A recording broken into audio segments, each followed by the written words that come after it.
ஒரு அறிவார்ந்த மக்களுக்கு வாழ்வே ஒரு மந்திரம் என்கிற தலைப்பில் சில நல்ல செய்திகளை பதிவு செய்வதற்கான ஒரு வாய்ப்பு கனிந்ததில் உண்மையில் மகிழ்ச்சி அடைகிறேன். மந்திரம். இப்பொழுது ஒன்று யோசியுங்கள். இது ஒரு வணிக நிறுவனங்களின் கூட்டமைப்பில் உருவாக்கப்பட்டிருக்கிற இடம். ஒரு பக்கம் உற்பத்தியாளர்கள், இடையே விநியோகிப்பவர்கள், இன்னொரு பக்கம் நுகர்வோர். உற்பத்தியாளர்களும் சமூகத்தின் ஒரு அமைப்பு, விநியோகிப்பவர்களும் சமூகத்தின் அமைப்பு, நுகர்வோரும் சமூகத்தின் அமைப்பு தான். அனைவரும் சேர்ந்துதான் ஒரு சமூகம். உற்பத்தியாளருக்கான வாழ்க்கை முறை என்ற ஒன்று இருக்கிறது, விநியோகிப்பவருக்கான வாழ்க்கை முறையும் இருக்கிறது, நுகர்வோருக்கான வாழ்க்கை முறையும் இருக்கிறது. வாழ்க்கை ஒன்றாகத்தான் இருக்கிறது. ஆனால் அந்த வாழ்க்கையை நாம் மிகச்சரியாக வாழுகிறோமா என்பதுதான் கேள்வி. நான் அறிந்த வரையில் தெளிவாக என்னால் சொல்ல முடியும், நம்மில் பலருக்கு வாழவே தெரியவில்லை. வாழ்க்கை என்பது நமக்கு வசப்படவே இல்லை. நாம் வாழ்ந்து கொண்டிருப்பது எதுவோ அது வாழ்க்கையே இல்லை. மண்ணில் நமக்கு வாய்த்திருக்கிற மிகப்பெரிய வரம் இந்த வாழ்க்கை. கொஞ்சம் யோசித்து பாருங்கள். எண்ணற்ற பிறவிகள் இறைவனால் படைக்கப்பட்டிருக்கின்றன. எண்ணற்ற பிறவிகள் படைக்கப்பட்டிருக்கிற நிலையில் முதலில் மண்ணில் வந்து சேர்ந்த இனம் எது? முடிவில் மண்ணில் வந்து சேர்ந்த இனம் எது? இந்த இரண்டுக்கும் இடையில் இருக்கக்கூடிய ஒரு ஆழமான தொடர்பு என்ன? நாம் இதுவரை சிந்தித்திருக்கிறோமா? ஏராளமான உயிரினங்கள் இந்த பிரபஞ்ச வெளியில் கோடிக்கணக்கில் இருக்கின்றன. ஆனால் முதலில் இந்த மண்ணுக்கு வந்து சேர்ந்தது தாவர இனம். இடையில் எத்தனையோ படைப்புகள் பல்கி பெருகி பரிணாமம் பெற்று முடிவில் வந்து சேர்ந்ததுதான் மனித இனம். முதலில் தோன்றிய தாவர இனம் ஒரு பக்கம், முடிவில் தோன்றிய மனித இனம் மறுபக்கம். இந்த இரண்டுக்கும் இடையே தோன்றிய உயிரினங்கள் இன்னொரு பக்கம். இவற்றை வைத்துக்கொண்டு நீங்கள் சிந்தித்து பாருங்கள்.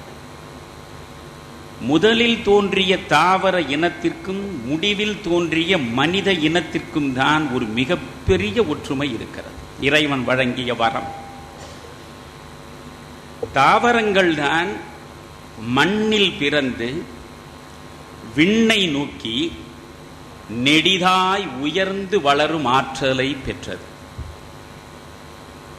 அதே போன்று மண்ணில் பிறந்து விண்ணை நோக்கி அங்குலம் அங்குலமாய் நெடிதாய் உயர்ந்து வளரக்கூடிய வரத்தை பெற்றது மனித இனம் மட்டும்தான். இடைப்பட்ட எத்தனை இனங்கள் இருக்கின்றன, எந்த இனமும் நெடிதாய் வளரக்கூடிய ஆற்றலை பெற்றது கிடையாது.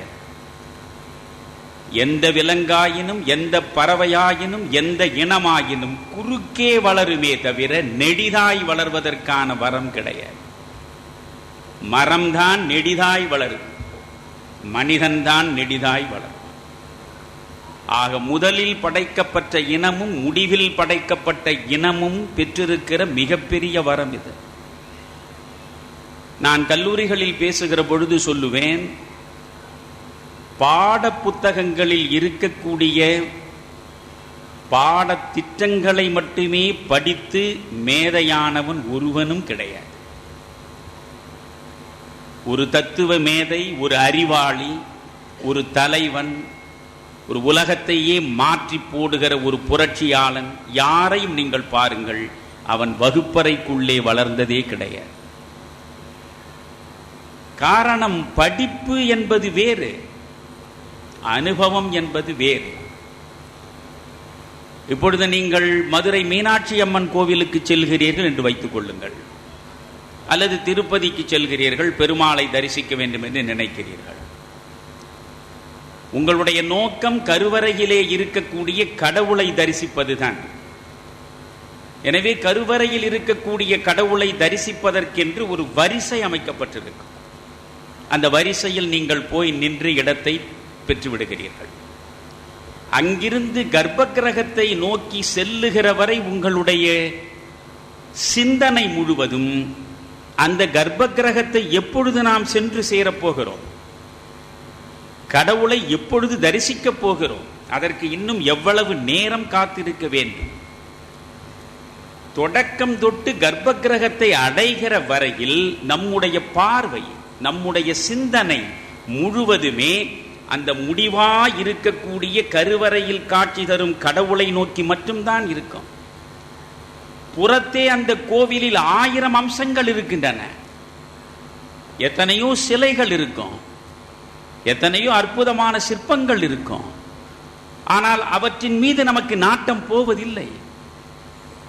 நாம் முழுக்க முழுக்க வரிசையில் நின்று கர்ப்ப கிரகத்தை அடைகிற கடைசி கணம் வரையில் நம்முடைய நாட்டம், சிந்தனை, எண்ணம் அனைத்தும் அந்த ஒரு பொருளின் மீது மட்டும் படிந்திருப்பதனால் நம் பார்வை விரிவடைவதற்கான வாய்ப்பில்லை. வகுப்பறையும் அப்படித்தான். ஒரு பாடத்திட்டத்திற்குள்ளே நீங்கள் முழுவதுமாக உங்களை ஈடுபடுத்திக் கொண்ட பிறகு அந்த பாடத்திட்டத்தை கடந்து உங்கள் பார்வை திரும்புவதற்கு வாய்ப்பே கிடையாது. அப்படி என்றால் அனுபவங்களை பெறுவதற்கான வழி கிடையாது. கலாசாலைகளுக்குள்ளே, வகுப்பறைகளுக்குள்ளே, 4 சுவர்களுக்குள்ளே நீங்கள் பெறுவதற்கான ஞானம் எதுவுமே கிடையாது. ஆனால் 18 புராணங்களை படித்தாலும் பெற முடியாத ஞானத்தை, 2 இதிகாசங்களை ஆழக் கற்றாலும் அடைய முடியாத ஞானத்தை, 4 வேதங்களை தலைகீழாக புரட்டி படித்து பார்த்து முடித்தாலும் அடைய முடியாத ஞானத்தை ஒரு நதியிடம் உங்களால் அடைய முடியும். ஒரே ஒரு நதி தொடங்கும் இடத்திலிருந்து கடலில் கலக்கும் கடைசி தருணம் வரை நதியோடு சேர்ந்து நீங்கள் நடந்து பாருங்கள். ஒவ்வொரு நிலையிலும் ஒரு ஞானத்தை உங்களுக்கு அது தானாக தேடித்தரும். நதி ஞானம் தரும், ஒரு மரம் ஞானம் தரும். இயற்கையில் இருக்கக்கூடிய ஒவ்வொரு பொருளிலிருந்தும் ஒரு பாடத்தை மனித சமூகம் பெற முடியும்.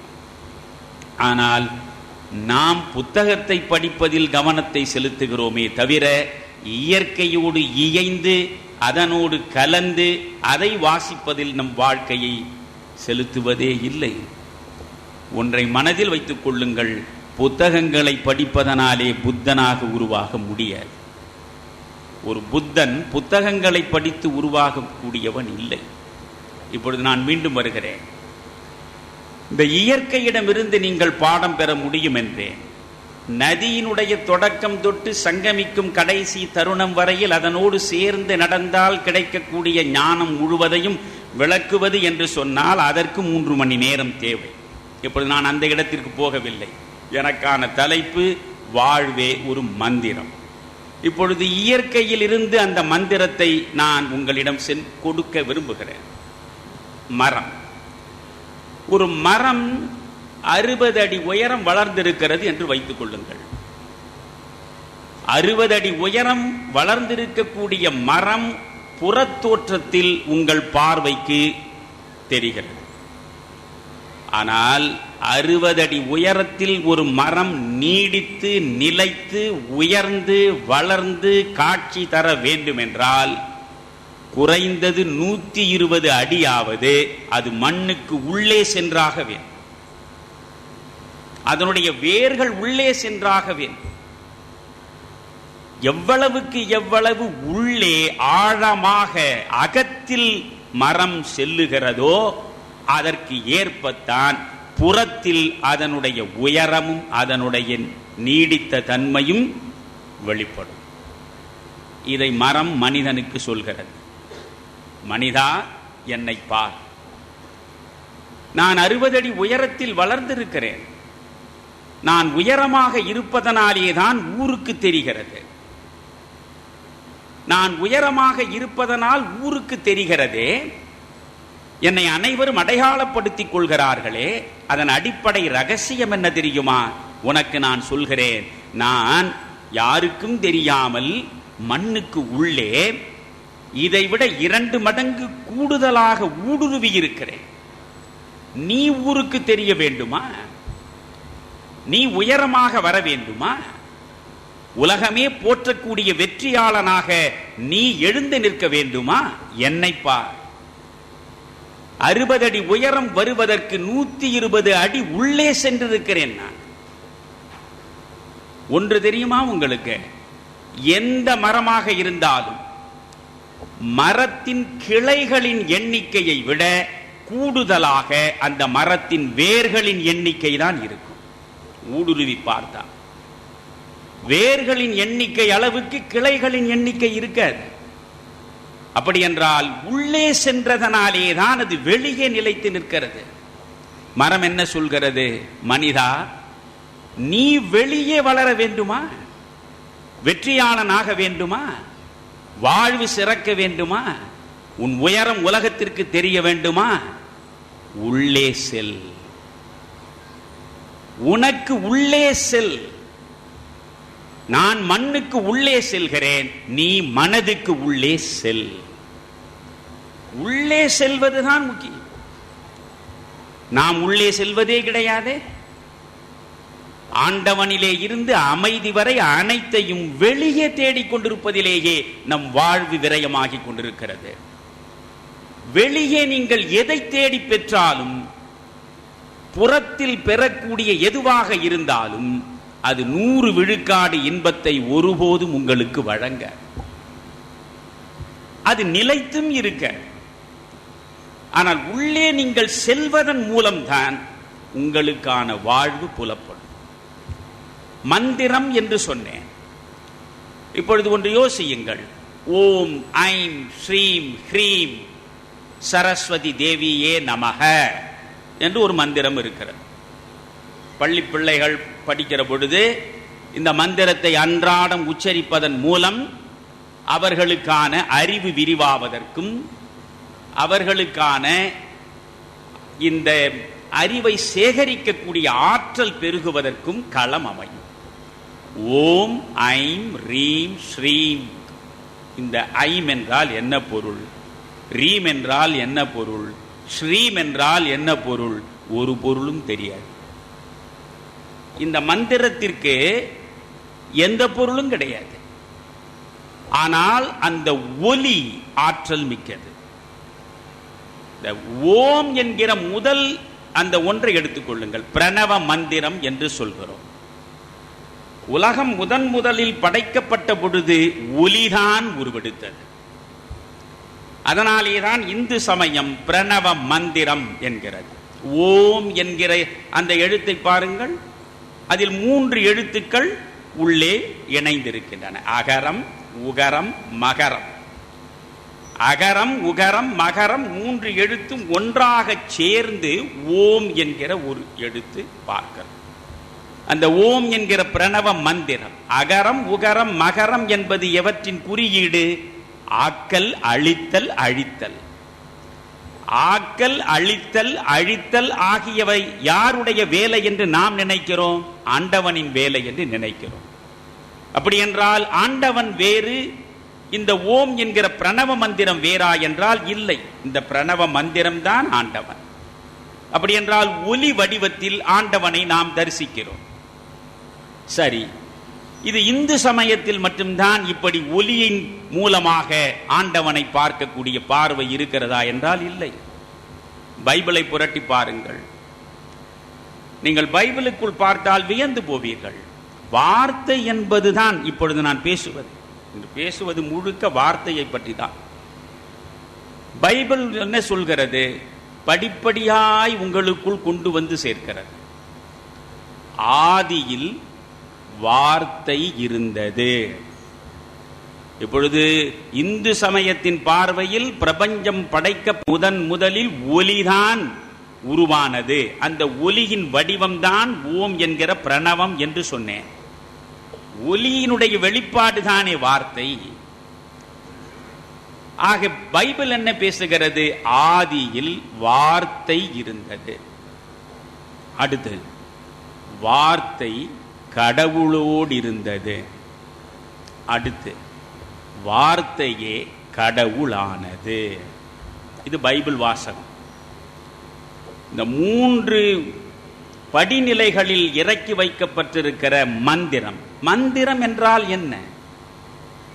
உங்களுக்குள் ஒரு ஆற்றலை உருவாக்கக்கூடிய சொல் எதுவோ அதுதான் மந்திரம். உங்கள் எண்ணத்தோடு நெருங்கிய தொடர்புடைய சொல் எது? எந்த சொல்லை திரும்ப திரும்ப உச்சரிப்பதன் மூலமாக உங்களுக்குள்ளே ஆற்றலை வலிமையை பெருக்கிக் கொள்ள முடியும் என்று நீங்கள் எண்ணுகிறீர்களோ அந்த சொல்லை தொடர்ந்து உச்சரித்தால் அதற்கு பெயர் தான் மந்திரம். இங்கே நம்முடைய வாழ்வை மந்திரமாக மாற்றிக்கொள்வதற்கு மூலம் எது? வார்த்தை தான். வார்த்தை தான் வாழ்வின் முதல் மந்திரம். இப்பொழுது பாருங்கள், பைபிள் பேசுவதை ஆதியில் வார்த்தை இருந்தது, வார்த்தை கடவுளோடு இருந்தது, வார்த்தையே கடவுளானது.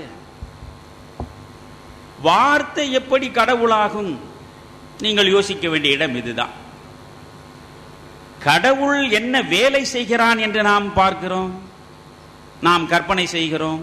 ஆக்கல், அழித்தல், அழித்தல், 3ஐயும் ஆண்டவன் செய்கிறான் இல்லையா? இந்த 3ஐயும் உங்கள் வாயிலிருந்து வருகிற வார்த்தை செய்கிறது. உங்கள் வாழ்வை ஆக்குவது உங்கள் வாயிலே உள்ள வார்த்தை. உங்கள் வாழ்வை வளப்படுத்துவது உங்கள் வாயிலே இருந்து வருகிற வார்த்தை. உங்களை அழித்து ஒழிப்பதும் உங்கள் வாயிலே இருந்து வருகிற வார்த்தை தான். வார்த்தை தான் முக்கியமானது. நீங்கள் 2000 ஆண்டுகளுக்கு முன்னால் கணியன் பூங்குன்றன் பாடிய ஒரு பாடல் புறநானூரிலே இருக்கிறது. யோசியுங்கள், எப்பொழுதுமே வார்த்தை கடவுள் என்று சொன்னேன். கடவுள் ஆக்கல், அழித்தல், அழித்தல் என்ற 3ஐயும் செய்வது போல் வார்த்தை செய்கிறது என்று சொன்னேன். அப்படி என்றால் வார்த்தை எவ்வளவு முக்கியமானது? முக்கியமானது எதுவோ அதை விரயப்படுத்தக்கூடாது. இப்பொழுது நிலக்கரி எல்லா இடத்திலும் கிடைக்கும், அது மிக குறைந்த விலைக்கு கிடைக்கும். அதனால் நிலக்கரியை எவனும் இரும்பு பீரோவிலே வைத்து பூட்டி வைப்பதில்லை. நிலக்கரியை நாம் யாராவது ஒரு இரும்பு பீரோவில் அதற்கென்று ஒரு தனியாக பெட்டி வைத்து உள்ளே வைத்து மூடி வைக்கிறோமா? என்ன, கிடையாது. ஆனால் வைரத்தை நாம் பூட்டி வைக்கிறோம். காரணம் என்ன? வைரம் விலை உயர்ந்தது. வைரம் எளிதில் கிடைக்காதது. விலை உயர்ந்தது எதுவோ அதை அதிகமாக வெளிக்காட்ட மாட்டோம். விலை உயர்ந்தது எதுவோ அதை உள்ளுக்குள்ளே வைத்து போற்றுவோம். நாம் என்ன நினைக்கிறோம்? வார்த்தை தானே. இப்பொழுது நீங்கள், நான் உங்களை மையமாக வைத்துத்தான் பேசுவேன். காலையில் நீங்கள் கண் விழித்ததிலே இருந்து இரவு கண் மூடுகிற வரை ஒரு நாள் முழுவதும் வாய் இருக்கிறது என்பதற்காக, வார்த்தைகளை வெளியிடுகிற வலிமை உங்களுக்கு இறைவன் தந்திருக்கிறான் என்பதற்காக, கண் விழித்த தருணத்திலே இருந்து கண்மூட இருக்கிற தருணம் வரை ஒரு நாளில் என்னென்ன பேசினீர்கள் என்று படுப்பதற்கு முன்பு கொஞ்சம் திரும்ப ரீவைண்ட் செய்து பாருங்கள். கொஞ்சம் தயவு செய்து பாருங்களேன், உங்களுக்கே வெட்கமாக இருக்கும். இப்படியெல்லாமா பேசி இருக்கிறோம்? இவற்றையெல்லாமா பேசி இருக்கிறோம்? இவனை பற்றி எல்லாமா பேசி இருக்கிறோம்? அப்படி என்றால் வார்த்தைகளை விரயமாக்குகிறோம். வாய் இருக்கிறது என்பதனால், பேச முடிகிறது என்பதனால் பேசிக்கொண்டே இருக்கிறோம், விரயமாக்குகிறோம். உலகத்திலேயே வலிமையான மொழி எது தெரியுமா? வலிமையான மொழி, ஆற்றல் மிக்க மொழி மௌனம்தான். மௌனத்துக்கு நிகரான மொழி கிடையாது. இப்பொழுது உங்களுக்கு ஒன்று சொல்றேன். போதி தர்மன் என்று ஒருவரை உங்களுக்கு ஏழாவது அறிவு என்ற ஒரு படம் வருவதற்கு முன்பு தெரியாது இல்லையா? உங்களுக்கு எது தெரிய வேண்டும் என்றாலும் அது சினிமா மூலம் வரும். வள்ளுவனே இளையராஜாவுக்கும் ரஹ்மானுக்கும் அவர் போடுகிற இசைக்கேற்றாற் போல் பாட்டு எழுதினால் கடைசி மனிதன் வரை வள்ளுவனை தெரியும் இல்லையா? கண்ணதாசனை தெரிந்த அளவுக்கு வள்ளுவனை தெரியுமா? கடைசி கிராமத்து மனிதனுக்கும் கண்ணதாசனை தெரிகிறது. போனால் போகட்டும் போடா என்று அவன் பாடிக்கொண்டே ஏறு விடுகிறான். வந்தது தெரியும் போவது எங்கே பாடுகிறான். அனைவரிடமும் கண்ணதாசன் சென்று சேர்ந்திருக்கிறான்.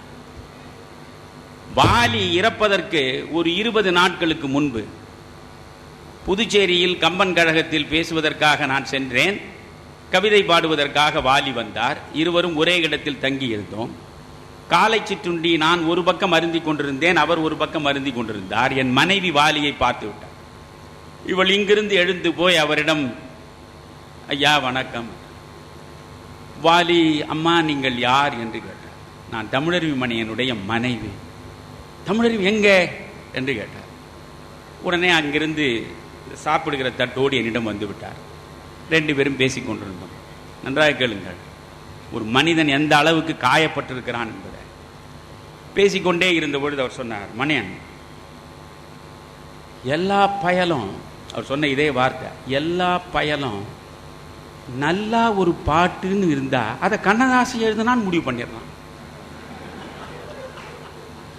எத்தனையோ பாட்டு நான் எழுதியிருக்கேன், என்னிடமே சொல்றான் இதை கண்ணதாசன் நல்லா எழுதியிருக்காருன்றான். ஆக எந்த நல்ல பாட்டா இருந்தாலும் கண்ணதாசன் தான் எழுதனா இன்னும் ஒரு முடிவோடு இருக்கான். திருவள்ளுவர் ஒருத்தனை தான் இவன் விட்டு வச்சிருக்கான்னு. இன்னும் திருக்குறளை கண்ணதாசன் எழுதனான்னு சொல்லல. அப்ப எவ்வளவு வலி இருந்திருக்கும் அவருக்குன்னு யோசிங்க.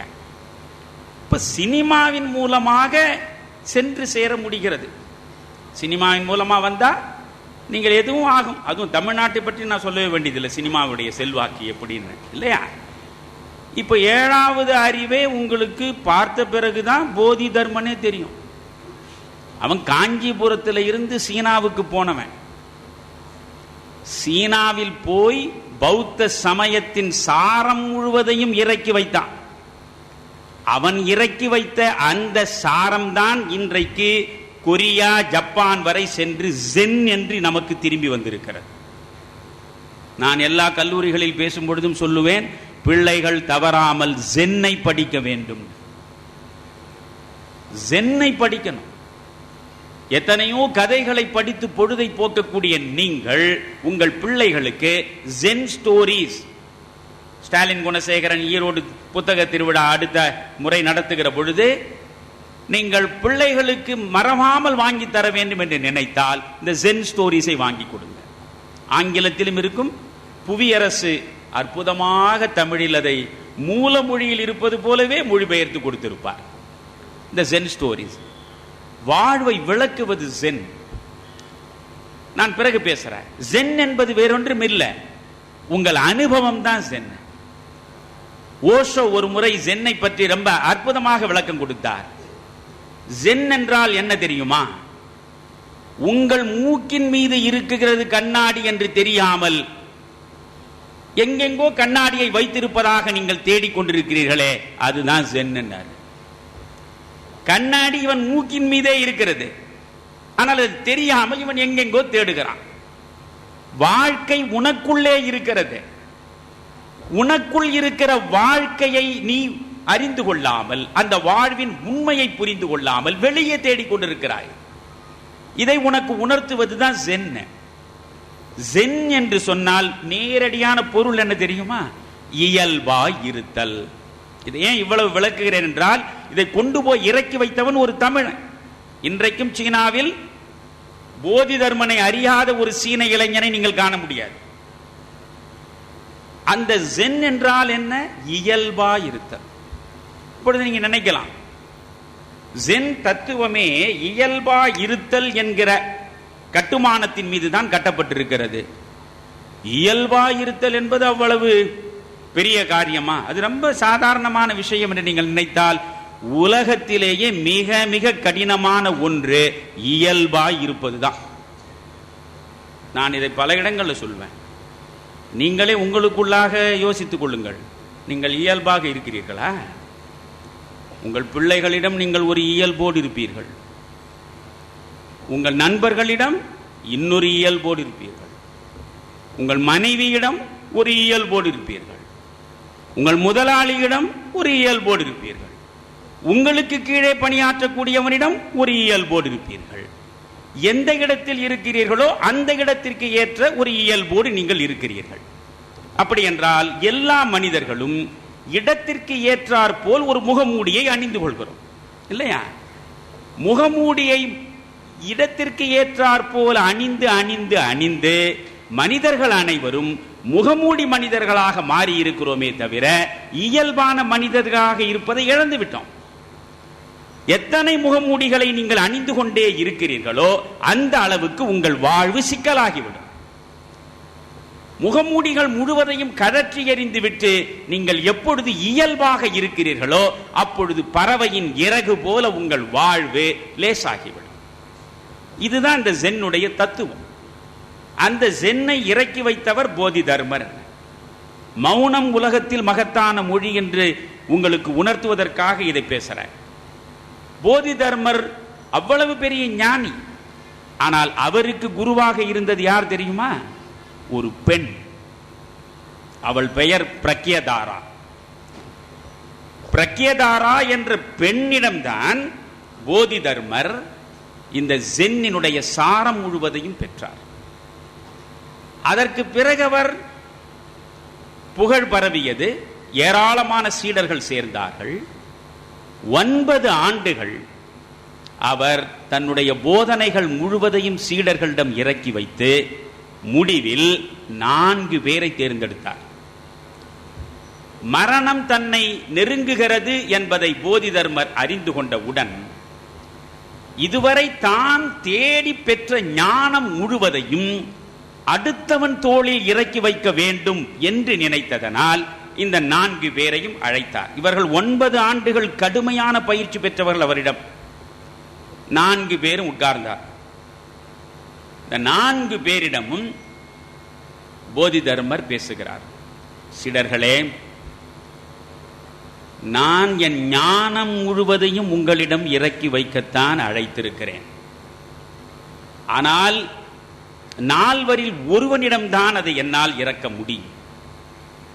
நான் இறக்கி வைக்கிற ஞான கோப்பையை இருதயத்தில் ஏந்தி கொள்ளுகிற தகுதி யாருக்கு இருக்கிறது உங்கள் 4 என்று சோதிக்க விரும்புகிறேன்.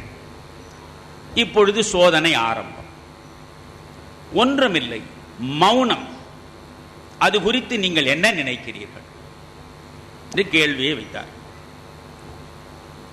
உடனே 4 பேரில் ஒருவன் சொன்னான், எல்லாம் மௌனத்தில் இருந்துதான் தொடங்குகின்றன. நன்றாக கவனிக்க வேண்டும். நான் பேசுவது அனைத்தும் பொழுதுபோக்குவதற்காக இல்லை, முழுமையாக உள்வாங்குவதற்கு. எல்லாம் மௌனத்திலிருந்துதான் தொடங்குகின்றன என்று சொன்னான். உடனே போதி தர்மர், உனக்கு, அவர் ஞானத்தை கொடுப்பதற்கு தானே 4 பேரை அழைத்திருக்கிறார். இப்போ சொன்னார், உனக்கு என்னுடைய தோல் சொந்தமாகிவிட்டது. தோலை கொடுத்துட்டார். அடுத்தவனை பார்த்தார். அடுத்தவன் சொன்னான், நான் இல்லை, இருக்கிறேன் இருப்பதால். இதெல்லாம் புரியணும்னா ரொம்ப சிந்திக்கணும். நான் இல்லை, நான் என்ற ஒன்றே இல்லை. முதல்ல அது தெரியுமா உங்களுக்கு? இப்பொழுது நீங்கள் நினைக்கிற நான் நீங்கள் இல்லை. இப்பொழுது உங்களுக்கு காய்ச்சல் வந்து விட்டது என்று வைத்துக் கொள்ளுங்கள். காய்ச்சல் வந்து விட்டது என்று சொல்வதில்லை. எனக்கு காய்ச்சல் வந்து விட்டது, என் உடம்பு சரியா இல்லை, என்னுடைய உடம்பு நல்லா இல்லை. உன்னுடைய உடம்பு நல்லா இல்லை என்று நீ சொல்லுகிற பொழுதே நீ வேறு, உன் உடம்பு வேறு என்பதை நீயே புரிந்து கொள்கிறாய் இல்லையா? நீதான் உடம்பு என்று நினைத்தால் என் உடம்பு சரியில்லை என்று ஏன் சொல்ல வேண்டும்? நான் சரியில்லை என்று நானே சொல்ல வேண்டும். என் உடம்பு சரியில்லை என்று எப்பொழுது நீ சொல்லுகிறாயோ அப்பொழுதே நீ வேறு உன் உடம்பு வேறு என்பது உண்மை. அப்ப நீ வேறு உன் உடம்பு வேறா? ஆமா. அப்ப நீ என்பது எது? நீ நினைக்கிற நான் என்பது எது? அதை பற்றி விளக்க வேண்டும் என்றால் சாந்தோக்கிய உபநிடத்தில் இருந்து நான் விரிவாக பேசணும். அது ஒரு நேரத்தில் ஒவ்வொரு இடத்துல நான் போவேன். இப்பொழுது உங்களுக்கு நான் சொல்வது போதி தர்மனை. போதி தர்மனை சொன்னா நான் இல்லை, இருக்கிறேன், இருப்பதால் நான். போதி தர்மன் அவனை பார்த்து, சீடனே உனக்கு என் சதை சொந்தம். சதையை கொடுத்துட்டான். மூன்றாவது சீடனை திரும்பி பார்த்தான். அவன் இந்த 2 பேர் சொன்னதை பார்த்தான். உடனே அவன் ரொம்ப புத்திசாலியாக தன்னை அடையாளப்படுத்தி கொண்டு சொன்னான், சொல்வதற்கு ஒன்றும் இல்லை. நன்றாக கவனிக்கணும். நீங்க கேட்டது என்ன? மௌனம் பற்றி தானே. இவன் சொன்னான், சொல்வதற்கு ஒன்றும் இல்லை. போதி தர்மன் அவனை பார்த்து சிரித்தபடி, உனக்கு என் எலும்பு சொந்தம். எலும்பை கொடுத்துட்டான். கடைசியா 4வது ஆள் சீடன் அவனை பார்த்தான். நீ என்ன சொல்கிறாய்னா? அவன் ஒன்றும் சொல்லவில்லை.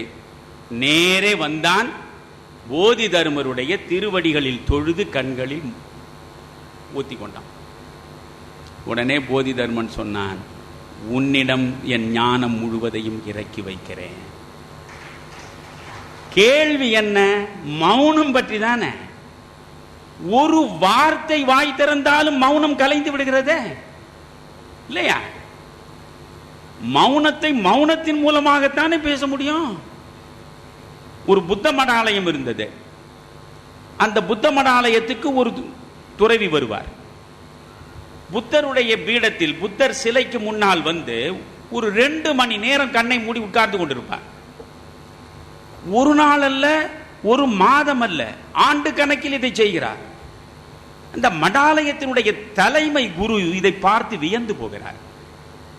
ஒரு நாள் அவரை அழைத்து, நீங்கள் ஒவ்வொரு நாளும் வருகிறீர்கள், மணிக்கணக்கில் புத்தருக்கு முன்னாலே நீங்கள் இருக்கிறீர்களே, புத்தரிடம் நீங்கள் எதை கேட்கிறீர்கள்?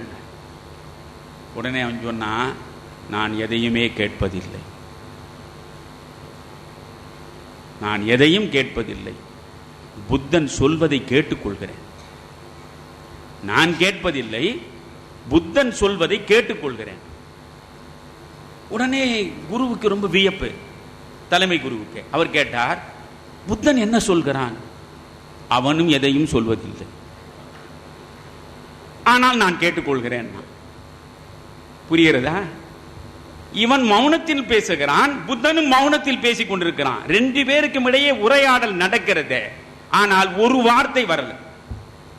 மௌனத்தின் மூலமாக நடக்கக்கூடிய அந்த மொழிக்கு இருக்கக்கூடிய வலிமை 1000 வார்த்தைகளை வாய் திறந்து பேசினாலும் வராது. இதே புத்தனை பற்றி உங்களுக்கு சொல்றேன். புத்தனிடம் ஒருவன் வந்தான். வந்து புத்தனிடம் சொன்னா, உன்னிடம் இருந்து எனக்கு ஒரு விடை கிடைத்தாக வேண்டும், வார்த்தைகளில் விளக்காதேன்னா. நன்றாக கவனிக்கணும். உன்னிடம் இருந்து எனக்கு ஒரு விடை கிடைத்தாக வேண்டும், ஆனால் உன் விடையை வார்த்தைகளில் சொல்லாது. புத்தன் கேட்டான், ஏன்? ஏனென்றால் எல்லா வார்த்தைகளும் பழையது. யோசித்து பாருங்க. இப்ப தமிழ்ல மட்டும் ஏறக்குறைய 1,00,000 வார்த்தைகள் இருக்கின்றன. 90,000 வார்த்தைகள் என்று மறைமலை அடிகள் துல்லியமாக கணக்கு போட்டு சொல்லி இருக்கிறார். சரி, இந்த 1,00,000 வார்த்தைகளையும் நீங்கள் யோசித்து பாருங்க. என்றோ எவனோ அது பேசியதாகத்தான் இருக்கும். ஒருவன் ஒரு வார்த்தையை பயன்படுத்தினாலே அது பழையது தானே. எனவே எல்லா வார்த்தைகளும் பழையது. அதனால் நீ வார்த்தைகளில் பதில் சொல்லக்கூடாதுன்னா. புத்தன் சிரித்து கொண்டே சொன்னான், அப்படியா, சரி, வார்த்தைகளற்ற கேள்வி கேளுன்னா. வார்த்தைகளற்ற பதில் தானே இவன் கேட்டான். அவன் சொன்னான், வார்த்தைகளற்ற கேள்வி கேளுன்னா. புரிகிறதா? அப்போ இதுல இருந்து என்ன தெரியுது? மௌனம் மகத்தானது. வார்த்தைகளை விரயப்படுத்த கூடாது. வார்த்தை மந்திரம். இந்த வார்த்தையை எப்படி பயன்படுத்தணும் படிப்படியா சொல்றவங்க. வாழ்வு ஒரு மந்திரம்னா இங்கதான் இருக்கேன். கபீர்தாசரை உங்களுக்கு தெரிஞ்சிருக்கும், பெயரையாவது கேட்டிருப்பீங்க. இந்து சமயம் இஸ்லாம் சமயம் இரண்டினுடைய சாரத்தையும் ஒன்றாக இறக்கி இணைக்க பார்த்த ஒரு அபூர்வமான மனிதர் கபீர். கபீர் சொல்றார், வாயிருக்கிறது என்பதற்காக, வார்த்தையாட முடியும் என்பதற்காக எதையும் பேசிவிடாத. இதை விட நான் எங்கேயுமே படிக்கல. ஒரு பேச்சை எப்படி வெளிப்படுத்த வேண்டும் என்று எனக்கு சொல்லிக் கொடுத்த ஞான குரு கபீர்தாசர். அவர் என்ன சொல்றாரு, நீ ஒன்றை பேசுவது என்று முடிவெடுத்து விட்டாயா, சொல்லை தேடு. இதெல்லாம் மன புத்தகத்தில் நீங்க எழுதி வச்சுக்கணும். சொல்லை தேடு. தேடிவிட்டாயா, அடுத்து சொல்லை அறி. அடுத்து சொல்லை சொல்லால் பின்பற்று. சொல்லை தேடு, சொல்லை அறி, சொல்லை சொல்லால் பின்பற்று. அப்படின்னா என்ன? எந்த இடத்தில் எந்த சூழலில் நீங்கள் பேச வேண்டும் என்று சிந்திக்கிறீர்களோ இந்த இடத்தில் இந்த வார்த்தையை பயன்படுத்தினால்தான் சரியாக இருக்கும் என்று முதலில் அதற்கு ஏற்ற சொல்லை தேடு. வாயை திறந்து உடனே எதையும் பேசிவிடாது, சொல்லை தேடு. தகுதிமிக்க சொல்லை தேடிவிட்டாயா, அடுத்து சொல்லை அறி. இந்த சொல்லை பயன்படுத்துவதனால் என்ன விளைவு ஏற்படும் என்பதையும் நீ அறிவை முயற்சி செய். ஒரு சொல்லை சொல்கிறோம், அந்த சொல்லை சொல்லுகிற பொழுது என்ன விளைவு வரும் என்று முதலில் அறியப்பார். சொல்லை தேடு, சொல்லை அறி. இப்படி தேடி தேடி சொற்களை எடுத்து சொற்களினுடைய வலிமையை அறிந்து சொல்லை சொல்லால் பின்பற்று அப்படின்னு கபீர்தாசர் சொன்னார். இப்ப நாம் அப்படியே செய்து கொண்டிருக்கிறோம். சொல்லை தேடுறோமா, சொல்லை அறிகிறோமா, சொல்லை சொல்லால் பின்பற்றுகிறோமா? இல்லை. அதனால்தான் வாழ்வில் 1000 தொல்லை.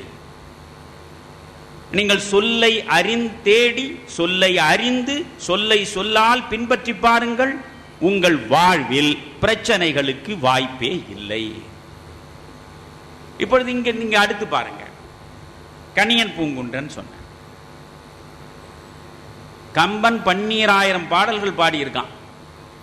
ஆனால் அவன் அடையாத உலக புகழை ஒரே ஒரு பாடலில் கணியன் பூங்குன்றன் அடைந்து விட்டான். புறநானூறில் ஒரே ஒரு பாடல் தான் கணியன் பூங்குன்றனுடையது. அதை விட்டால் நற்றிணையில் அவன் பெயரில் இன்னொரு பாடல் இருக்கிறது. சங்க இலக்கியத்தில் கணியன் பூங்குன்றன் எழுதியதாக உள்ள பாடல்கள் மொத்தமே 2 தான்.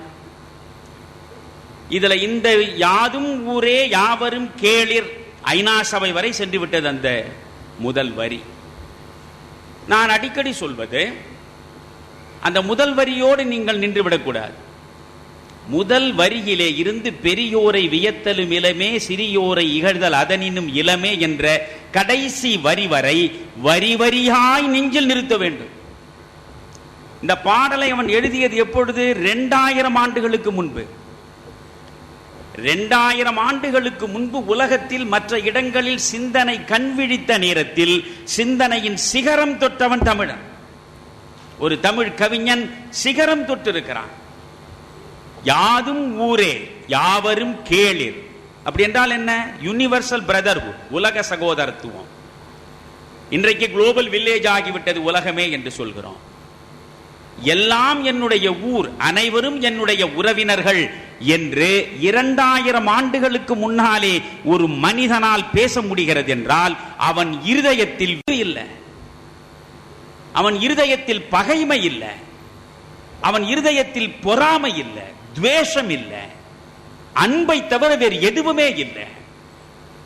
இதயம் முழுவதும் அன்பு அன்பு அன்பு அன்பு மட்டுமே இருந்திருந்தால்தான் யாதும் ஊரே யாவரும் கேளிர் என்று சொல்லி இருக்க முடியும். அந்த இதயம் அவனுக்கு இருந்தது. 2வது வரி பாருங்க. மேலை நாடுகளுடைய தத்துவ வாசலை திறந்து வைத்த முதல் மனிதன் பிளாட்டோ. பிளாட்டோவிலிருந்து என் சமீப காலத்தில் வாழ்ந்து கண்மூடிய ஜே கிருஷ்ணமூர்த்தி வரை உலகத்தின் அனைத்து தத்துவ ஞானிகளின் தரிசனங்களையும் தேடி தேடி படிப்பதில் பேரின்பம் கொள்பவன் நான். இவர்கள் பல்லாயிரம் வாக்கியங்களில் பல பக்கங்களில் சொல்ல நினைப்பதையெல்லாம் ஒற்றை வரியில் 2000 ஆண்டுகளுக்கு முன்னாலே போகிற போக்கில் கணியன் பூங்குன்றன் சொல்லிவிட்டான். அவன் என்ன சொல்கிறான்? முதல் வரி யாதும் ஊரே யாவரும் கேளிர். அடுத்த வரி பாருங்கள், தீதும் நன்றும் பிறர் தர வாரா. இதைத்தான் ஒவ்வொருவரும் வேத வரியாக உங்களுடைய மனதுக்குள் எழுதி வைக்க வேண்டிய மந்திர சொற்கள். திரும்ப திரும்ப இதை சொல்லி பாருங்க. மந்திரம் என்பது மீண்டும் மீண்டும் சொல்வது. உள்ளுக்குள்ளே சொல்லி பாருங்கள், தீதும் நன்றும் பிறர் தர வாரா. அப்படி என்றால் என்ன பொருள்? இவனால் நான் வாழ்ந்தேன் என்று சொன்னால் அது பொய், அவனால் நான் வீழ்ந்தேன் என்று சொன்னால் அதுவும் பொய். என்னுடைய வாழ்வும் என்னுடைய தாழ்வும் என்ன?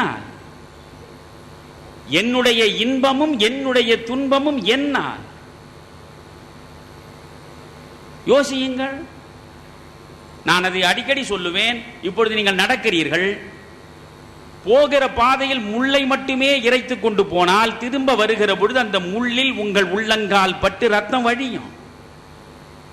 போகிற போது மலர்களை மட்டுமே தூவி கொண்டு சென்றால் திரும்ப வருகிற பொழுது அந்த மலர்களில் உங்கள் உள்ளங்கால் பட்டு உடல் முழுவதும் சிலிர்க்கும். இந்த சிலிர்ப்பும் இந்த ரத்தமும் யார் காரணம்? உங்கள் செயல்தானே காரணம். சரி, செயல் காரணம். இப்பொழுது மீண்டும் வருகிறேன். இந்த செயல் எங்கிருந்து வருகிறது? இதை அறிவுபூர்வமாக நீங்கள் சிந்தித்து செயலாற்ற வேண்டும் என்பதற்காக பேசிக் கொண்டிருக்கிற பேச்சு. 4 நகைச்சுவை துணுக்கு தோரணங்களை தொங்க விட்டு விழா நோக உங்களை சிரிக்க வைத்து விட்டு போவதனால் ஒரு பயனும் கிடையாது. இப்பொழுது நீங்கள் ஆழமாக யோசிக்கணும். நான் ஒரு செயலை செய்கிறேன், அந்த செயல்தான் எனக்கான விளைவை உருவாக்குகிறது. என் செயல்தான் என்னுடைய விளைவை உருவாக்குகிறது. வாழ்வோ தாழ்வோ இன்பமோ துன்பமோ எல்லாமே. சரி, இந்த செயல் எங்கிருந்து வருகிறது? இந்த செயலுக்கு பின்னாலே இருக்கிற அந்த உந்து சக்தி தான் வார்த்தை. வார்த்தை எங்கிருந்து வருகிறது? என் எண்ணத்தின் வெளிப்பாடு தான் வார்த்தை. எண்ணம் எங்கிருந்து வருகிறது? என் மனதிலே இருந்து வருகிறது. மனம், மனதில் இருந்து பிறப்பது எண்ணம். எண்ணத்தினுடைய வெளிப்பாடு வார்த்தை. வார்த்தையின் உந்துதலால் வருவது செயல். செயலால் ஏற்படுவது விளைவு. புரிகிறதா? அப்பொழுது எல்லாவற்றுக்கும் காரணம் என் மனம். அதனால்தான் வடமொழியில் மனுஷன் என்ற வார்த்தை இருக்கு. ஏன்? மனஸ் என்பதிலிருந்து பிறந்ததுதான் மனுஷன். தமிழில் மனிதன், மனம் சார்ந்தவன் மனிதன்.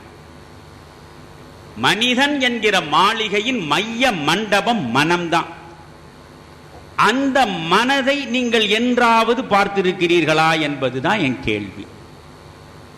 அந்த மனம் இங்கே இருக்கிறது. அதை நீங்கள் பார்க்க வேண்டும் என்றால் என்ன செய்ய வேண்டும்? உள்ளே செல்ல வேண்டும். மரம் நிலைத்து நிற்பதற்கு என்ன செய்கிறது? உள்ளே ஊடுருவுகிறது. மண்ணுக்கு உள்ளே ஊடுருவுகிறது. அதனால் அது நீடித்து நிலைத்து வாழ்கிறது. மனிதன் நீடித்து நிலைத்து சரித்திரம் படைக்க வேண்டும் என்றால் அவன் உள்ளே செல்ல வேண்டும். உள்ளே என்றால் எங்கே? உன் மனதுக்குள் செல்ல வேண்டும். என்றாவது நீங்கள் உங்கள் மனதுக்குள் சென்றிருக்கிறீர்களா? கேள்விகளை மட்டும்தான் நான் உங்களிடம் வைக்கிறேன். வாழ்க்கையில் நாம் பதில்களை தேடுகிறோம், ஆனால் உள்ளுக்குள் 1000 கேள்விகள் இருக்கின்றன. உள்ளுக்குள் இருக்கிற கேள்விகளை புரிந்து கொள்ளாமல் வெளியே நாம் பதில்களை தேடிக்கொண்டிருக்கிறோம். இப்பொழுது நான் உங்களிடம் கேட்பது இதுதான். உள்ளே என்றாவது சென்றிருக்கிறீர்களா? 6000 மைலுக்கு அப்பாலே இருக்கக்கூடிய ஒபாமாவை பற்றி தெரிந்து வைத்திருக்கிறீர்கள். ஆறங்குல இடைவெளியில் இருக்கக்கூடிய உங்கள் மனதை நீங்கள் என்றாவது அறிந்ததுண்டா? அதற்கு உள்முகமாக செல்ல வேண்டும், உள்ளே செல்ல வேண்டும். அப்படி உள்ளே நீங்கள் செல்ல வேண்டும் என்பதற்காகத்தான் நம் முன்னோர்கள் தியானம் என்ற ஒன்றை உருவாக்கினார். தியானம் என்பது நீங்க எல்லாருமே எல்லாவற்றையுமே தவறாக புரிந்து வைத்திருப்பவர்கள் தமிழர்கள். எல்லாவற்றையுமே நீங்கள் மூடனுக்கும் முட்டாளுக்கும் வேறுபாடு தெரியுமா உங்களுக்கு? யார் மூடன் யார் முட்டாள் யாராவது சொல்லுங்க பார்க்கலாம். ஆனா நீங்க மூடன் முட்டாள் ரெண்டும் ஒண்ணுதான் சார் சொல்வீங்க. ஒன்றையும் அறியாதவன் மூடன், எதையுமே சரியாக அறியாமல் தவறாகவே அறிந்து வைத்திருப்பவன் முட்டாள். புரியுதா? அறியாதவன் மூடன், தப்பு தப்பா அறிந்து வைத்திருப்பவன் முட்டாள். நம்மில் மூடர்களை விட முட்டாள்கள் அதிகம் இல்லையா? நாம் உள்ளே செல்லவே இல்லை. இப்போ ஒரு சின்ன விஷயம், இது வணிக வளாகம், அதற்கான அமைப்பு தானே. இப்ப இதை சார்ந்தே ஒன்று சொல்றேன். ஒரு மளிகை கடையை எடுத்துக்கொள்ளுங்க. ஒரு மளிகை கடைக்காரருக்கு இருக்கக்கூடிய மனோபாவம் நமக்கு என்றாவது இதுவரை வந்து வாய்த்திருக்கிறதான்னா கிடையாது. ஒரு மளிகை கடைக்காரர் இருக்கார், மாதத்திற்கு ஒரு முறை இரவு 10 மணிக்கு கடையை மூடிய பிறகு உள்ளே விளக்கு எரிந்து கொண்டே இருக்கும். அவர் வெளியே வந்திருக்க மாட்டார். மற்ற நாளில் 10 மணிக்கு கடையை மூடிட்டு வந்துடுவார். இந்த மாதத்தில் ஒரு நாள் உள்ளே விளக்கு எரிகிறது, மனிதர் வெளியே வரவில்லை. என்ன செய்கிறார் என்று பார்த்தால் உள்ளே அவர் ஸ்டாக் டேக்கிங் செய்து கொண்டிருக்கிறார். ஸ்டாக் டேக்கிங்னா என்ன? வாங்கி வைத்த பொருள்களில் என்னென்ன பொருள்கள் இந்த மாதத்தில் வேகமாக விற்று லாபத்தை தந்திருக்கின்றன பட்டியல் போடுகிறார். ஓ, இந்த பொருள்கள் எல்லாம் வேகமாக விற்பனையாகி பெரிய லாபத்தை கொடுத்திருக்கின்றன, எனவே அடுத்த மாதம் இதே பொருள்களை இன்னும் கூடுதலாக வாங்கி வைக்க வேண்டும். இந்த பொருள்கள் எல்லாம் வாங்கியது வாங்கியபடி தேங்கி கிடக்கின்றன. இவற்றால் நமக்கு நட்டம் ஏற்பட்டிருக்கிறது. இனி அடுத்த மாதம் இவற்றில் ஒன்றையும் வாங்கக்கூடாது இல்லையா? அதற்கு பெயர் தானே ஸ்டாக் டேக்கிங். தேங்கி கிடப்பதை இனி வாங்குவதில்லை, வேகமாக விற்பனையாவதை வாங்கி குவிப்பது. அப்ப எது அவருக்கு பயன் தருகிறது அதை அதிகமாக்கிக் கொள்வது, எது அவரை நட்டப்படுத்துகிறது அதை தவிர்த்து விடுவது ஒரு மளிகை கடைக்காரர் செய்கிறாரே. ஆனால் நாம் என்றாவது நமக்குள்ளே ஒரு ஸ்டாக் டேக்கிங் நடத்தியதுண்டா? இயேசு பிறப்பதற்கு முன்னாலே பிறந்த ஆதி சிந்தனையாளன் சாக்ரட்டிஸ். சாக்ரட்டிஸ் சொல்றான், பரிசோதிக்கப்படாத வாழ்வு வாழ தகுதி அற்றது. உன்னை நீ பரிசோதிக்காமற் போனால் நீ வாழ்வது வாழ்வே அல்ல. உன் வாழ்க்கை வாழ தகுதியற்றது. நீ சயின்ஸ் லேபரட்டரியிலே போய் 1000 ஆராய்ச்சிகளை செய்வது பெரிதல்ல. உனக்குள் நீ சென்று ஆய்ந்து பார்த்தாயா? உன்னை பரிசோதித்தாயா? உன்னை பரிசோதிப்பது என்றால் என்ன? மனம், மனதுதான் முக்கியம்.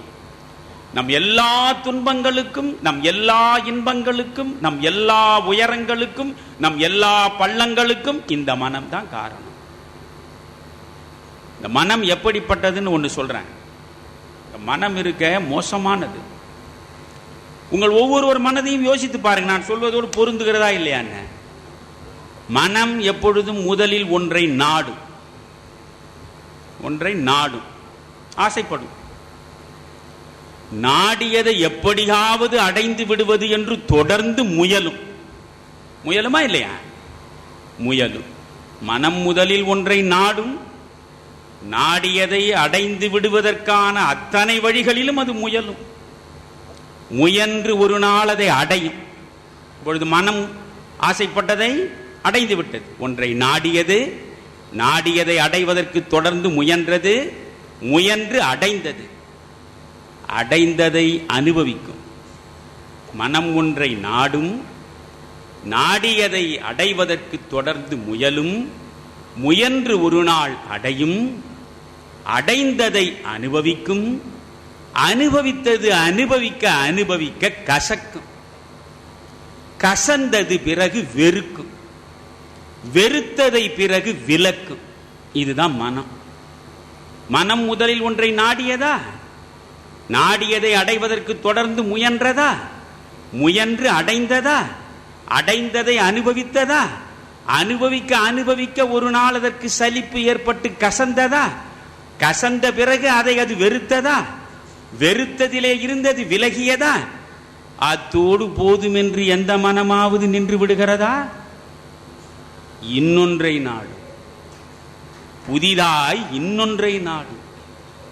ஆக ஒன்றிலிருந்து ஒன்றை நாடி நாடி தாவி தாவி செல்வதனால் தான் மனம் ஒரு குரங்கு சொன்னான். சரி, தமிழை ஒழுங்கா படிக்கணும். நாம தான் தமிழை படிக்கிறது இல்லை, தமிழை படித்தவன முட்டாள்னு நினைக்கிறோமே. உருப்படுற வழியை பாருப்பா. நீ உருப்படணும்னா இங்கிலீஷ் படிக்கணும். இதை விட தப்பான கற்பிதம் உலகத்தில் எதுவுமே கிடையாது. இங்கிலீஷ் படிச்சா உருப்பட்டுருவானா? நீங்க கொஞ்சம் யோசிச்சு பாருங்க. உலகத்தில் வளர்ந்த நாடுகள் எடுங்க. ஜப்பான் ஒரு பெரிய வளர்ந்த நாடு, ஒரு சின்ன தீவு தான் அது, ஒரு 4 குட்டி தீவுகளுடைய ஒருங்கிணைப்பது.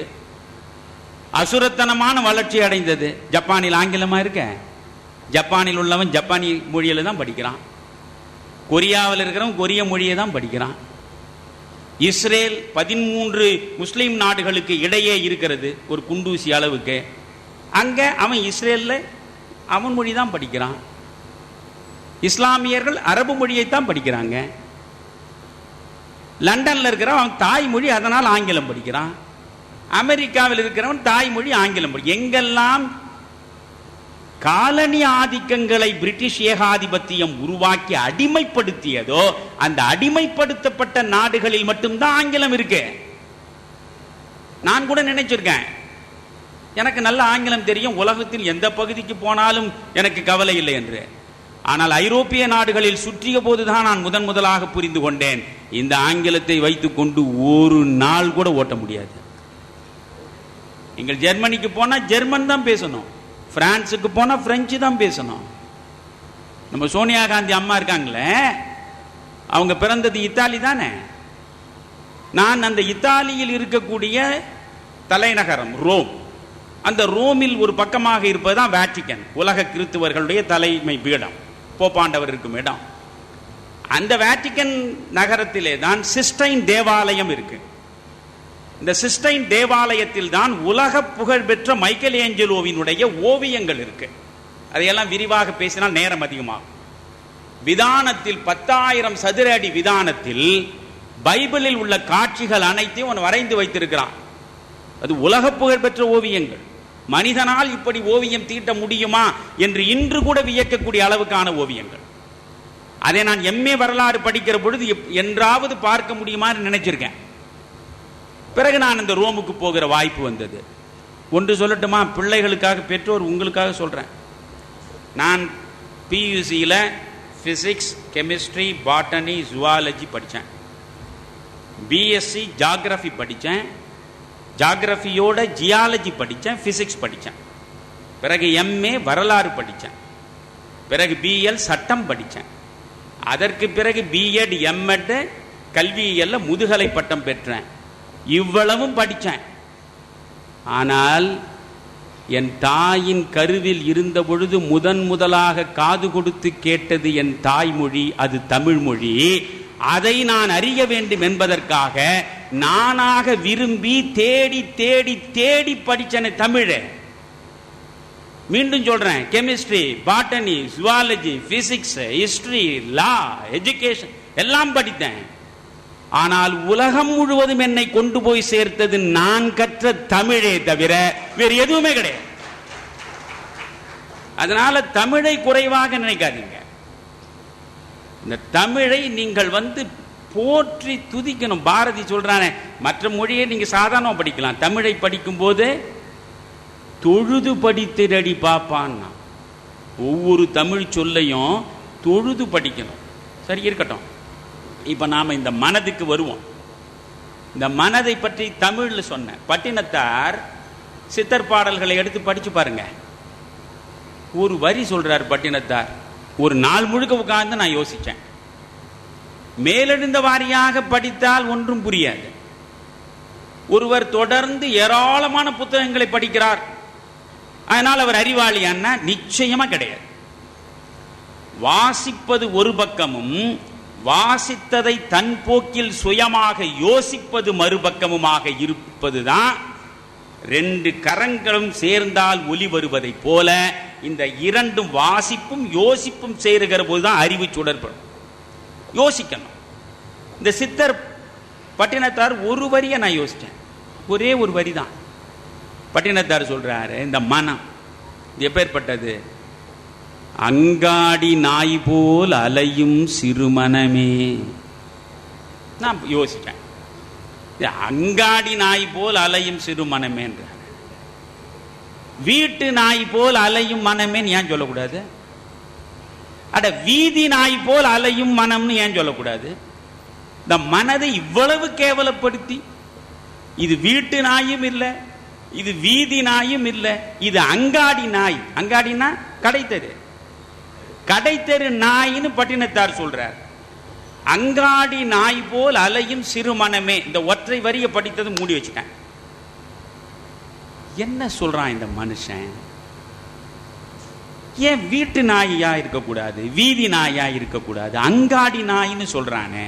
இல்ல ஏதாவது ஒரு அர்த்தம் இல்லாமலா பட்டினத்தார் பாடுவான்? யோசிக்க யோசிக்கத்தான் உண்மை புலப்படும்.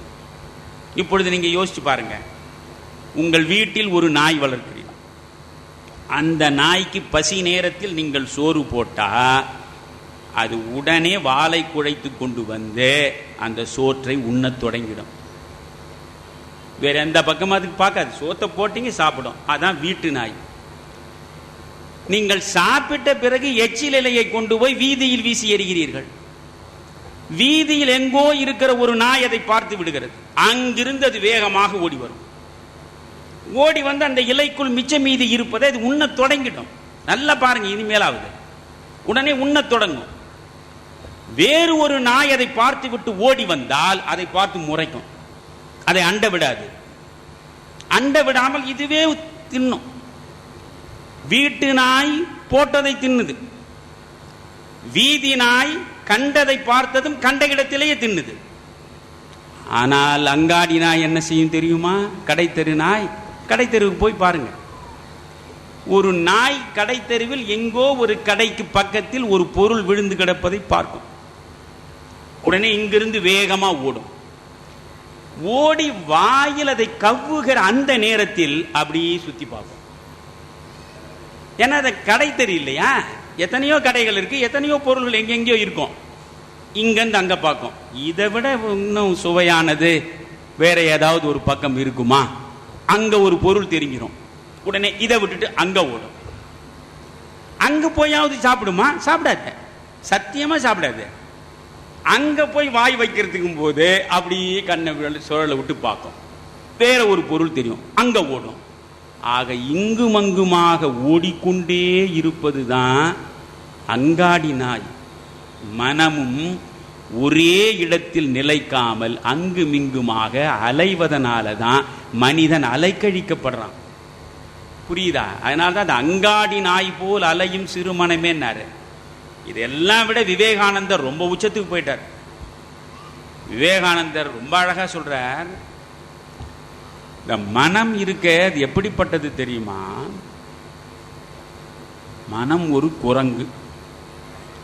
குரங்கை ஏன் மனதோடு சேர்த்தான்னா, குரங்கு சஞ்சலம் மிக்க பிராணி. இருக்கிற விலங்குகளிலேயே ஒரு 5 நிமிடம் ஒரு இடத்துல ஒழுங்கா வேற அங்கும் இங்கும் போகாம உட்கார்னு சொன்னா அது உட்காராது. 5 நிமிடம் இல்லை, 1 நிமிடம் இருக்காது குரங்கு. அது இருக்கும் இடத்திலிருந்து மாறிக்கொண்டே இருக்கும். சஞ்சல பிராணி அது. மனமும் அப்படித்தான். விவேகானந்தர் சொல்றார், மனம் எப்படி தெரியுமா? அது இங்கும் அங்குமாக சஞ்சலப்படுகிற குரங்கு மாதிரி. அவ்வளவுதானா மனம்? இல்லை. அந்த குரங்கு ஒரு இடத்தில் இருக்காமல் இங்கும் அங்குமாக அலையக்கூடிய புத்தி படைத்த அந்த குரங்கு கள்ளை குடித்து விட்டால் அதன் நிலை என்ன ஆகும்? இன்னும் கூடுதலாக ஆட்டம் போடும். அப்ப அவ்வளவுதானா இந்த மனம்? இல்லை. கள்ளை குடித்த குரங்கை தேள் கடித்து விட்டால் அந்த குரங்கு கதி என்ன? சரி, அவ்வளவுதானா மனம்? இல்ல. தேள் கடித்த குரங்கை பேய் பிடித்து விட்டால் அந்த மனம் என்ன செய்யும்? அந்த குரங்கு என்ன செய்யும்? அதுதான்டா மனிதனுடைய மனம். அப்போ மனதை நீங்கள் வசப்படுத்தினால்தான் வாழ்க்கை வசப்படும். மனதை வசப்படுத்த வேண்டும் என்றால் உள்ளே செல்ல வேண்டும். உள்ளே சென்று நீங்கள் உள்ளுக்குள்ளே உங்கள் ஆய்வை தொடங்க வேண்டும். அப்படி உள்ளே இனியாவது செல்லுங்கள். அதற்குத்தான் நம் முன்னோர்கள் தியானம் என்ற ஒன்றை கண்டுபிடித்தான், தனிமை என்ற ஒன்றை கண்டுபிடித்தான். கும்பலிலேயே இருந்து கும்பலிலேயே வாழ்ந்து கும்பலிலேயே கடைசி மூச்சை விட்டால் கடைசி வரை வாழ்க்கை என்ன என்று பிடிபடாமலே செத்து போவீர்கள். பாரதி சொல்றான், தனிமை கண்டதுண்டு அதிலே சாரம் இருக்குதம்மான். தனியாக இருந்து பார். வள்ளலார் என்ன சொன்னார்? தனித்திரு, விழித்திரு, பசித்திருன்னார். தனியாக இருப்பது முக்கியம். நீங்கள் நம்முடைய வழிகாட்டிகளாக இருப்பவர்களை பாருங்கள். யூத மதத்தினுடைய வழிகாட்டி 10 commandments 10 கட்டளைகளை இறைவனிடமிருந்து பெற்று தந்ததாக பேசப்படுகிற மோசஸ் 40 ஆண்டுகள் வனத்தில் தனியாகவே இருந்தவர். 40 ஆண்டுகள் தன்னை தனிமைப்படுத்திக் கொண்டவர். அதனால் அவருக்கு இறைவனிடமிருந்து 10 கட்டளைகளை பெறுகிற ஆற்றல் கிடைத்தது. நபிகளார், பெருமானாரை எடுத்துக் கொள்ளுங்கள். பெருமானார் அடிக்கடி தான் இருக்கக்கூடிய மெக்காவிலே இருந்து 3 மைல் தூரத்திலே இருந்த ஹீரா என்கிற மலை குன்றிலே போய் ஒரு மாதம் முழுவதும் உட்கார்ந்து விடுவார். அதான் பிறகு ரமலான் மாதம் என்று இப்பொழுது கொண்டாடப்படுகிறது. தன்னை தனிமைப்படுத்திக் கொண்டார். மாத கணக்கில் புறச்சூழல்களிலே இருந்து தன்னை தனிமைப்படுத்திக் கொண்ட அந்த நேரத்திலே தான் ஜிப்ரீல் என்கிற இறை தூதர் வானவர் அவர் முன்னாலே தென்படுகிறார். இறை வசனம் அவர் மூலமாக இறக்கி வைக்கப்படுகிறது. இறை வசனம் திருக்குர்ஆன் என்பது ஒரு நாளில் வந்ததல்ல. பெருமானாருடைய வாய் வழியாக இறைவன் இறக்கி வைத்த அந்த வசனங்கள் 23 ஆண்டுகள் வந்து சேர்ந்தன.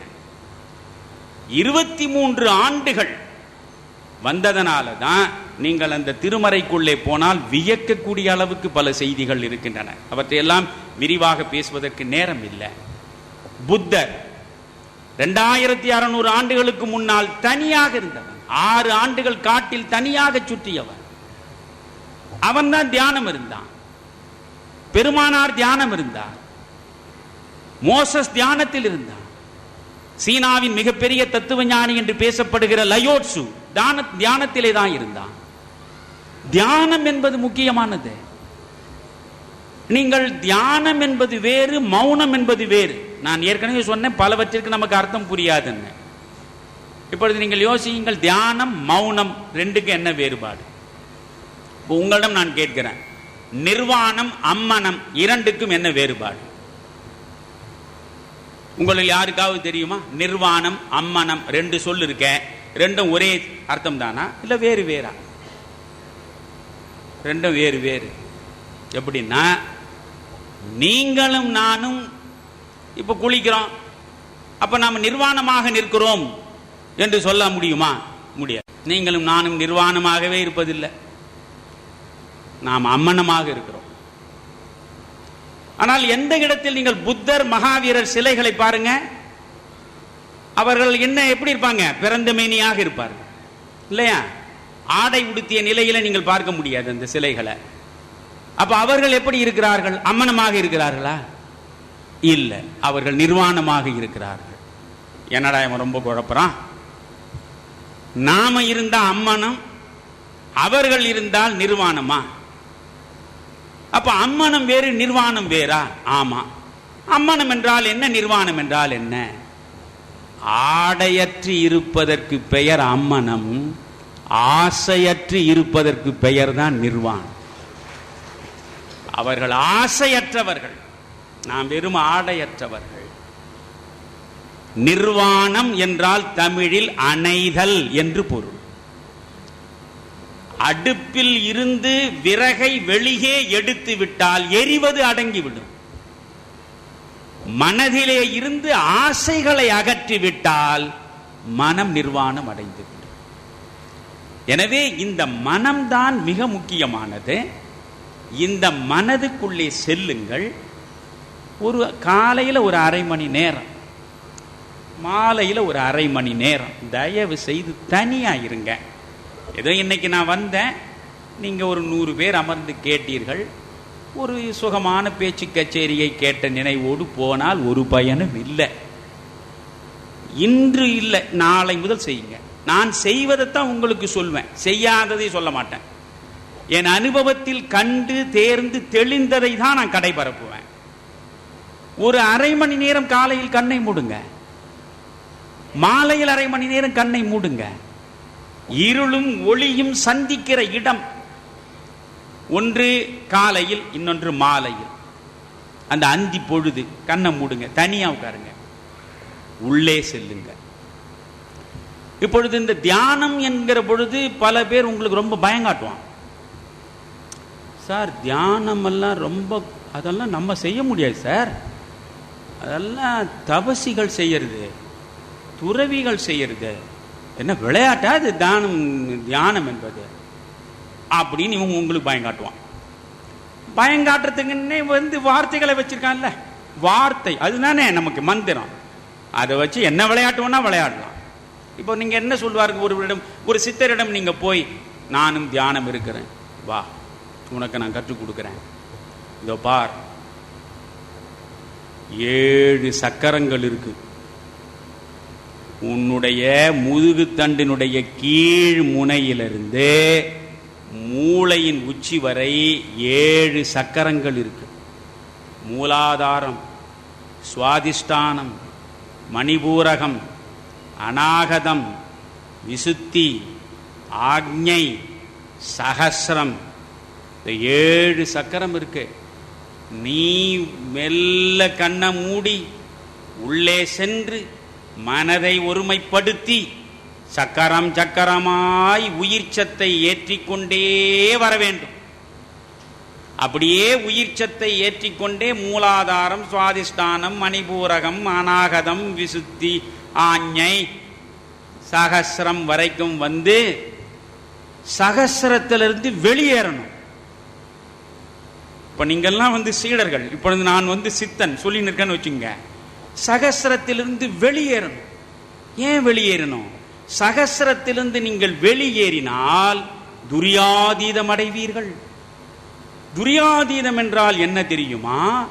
1000 தாமரை மலர்கள் ஒன்றாக மலர்வதைப் போல உங்களுக்குள் அப்படிப்பட்ட ஒரு மலர்ச்சி ஏற்படும், ஒரு பேரானந்தம் கிடைக்கும், ஒரு விழிப்புணர்வு வெளிப்படும். அந்த நிலை எது தெரியுமா? உன்னிலிருந்து நீ விலகி நின்று உன்னை பார்ப்பது. ஏதாவது புரிஞ்சுதா உங்களுக்கு? என்னிலிருந்து விலகி என்னை பார்ப்பதற்கு பெயர் தான் துரியாதீதம். அப்போ கீழே இருக்கிற சக்கரத்தில் இருந்து ஏறி ஏறி ஏறி போய் 7வது சக்கரத்தில் வெளியே வந்து உன்னை வெளியே நின்று பார்க்கிறதுன்னு சொல்றான். இந்த மாதிரி நான் உங்களுக்கு உபதேசம் செய்துட்டு போனால் ஒரு மனிதராவது தமிழறிவு மனையன் சொல்லிட்டான், நாளையில இருந்து அந்த மூலாதாரத்தை பிடிச்சிடுறது, மூலாதாரத்திலிருந்து அப்படியே ஏறி ஏறி ஏறி சகஸ்ரம் போய் சகஸ்ரத்திலிருந்து விடுபட்டு என்னை நான் பார்ப்பது அப்படின்னு நீங்க முடிவெடுத்தீங்கன்னா வேற வேலை ஒன்ன கூட பார்க்க முடியாது. சாகர வரைக்கும் இந்த வேலை தான் உங்களுக்கு ஒன்று தான். ஆனால் நான் சொல்வது அது அல்ல. நீங்கள் அதெல்லாம் செய்யாதீங்க. உள்ளே போங்க, கண்ணை மூடுங்க. இந்த மனதை கட்டுப்படுத்த முடியுமா? முடியாது. எந்த ஒன்றை நீ கட்டுப்படுத்த வேண்டும் என்று நினைக்கிறாயோ அது திமிரிக் கொண்டு அதை விட வேகமாக வேலை செய்யும். புரியுதா? அதனாலதான் தமிழில் 2 விதமான வார்த்தைகள் உண்டு. ஒன்று ஒடுக்குதல், இன்னொன்று ஒடுங்குதல்.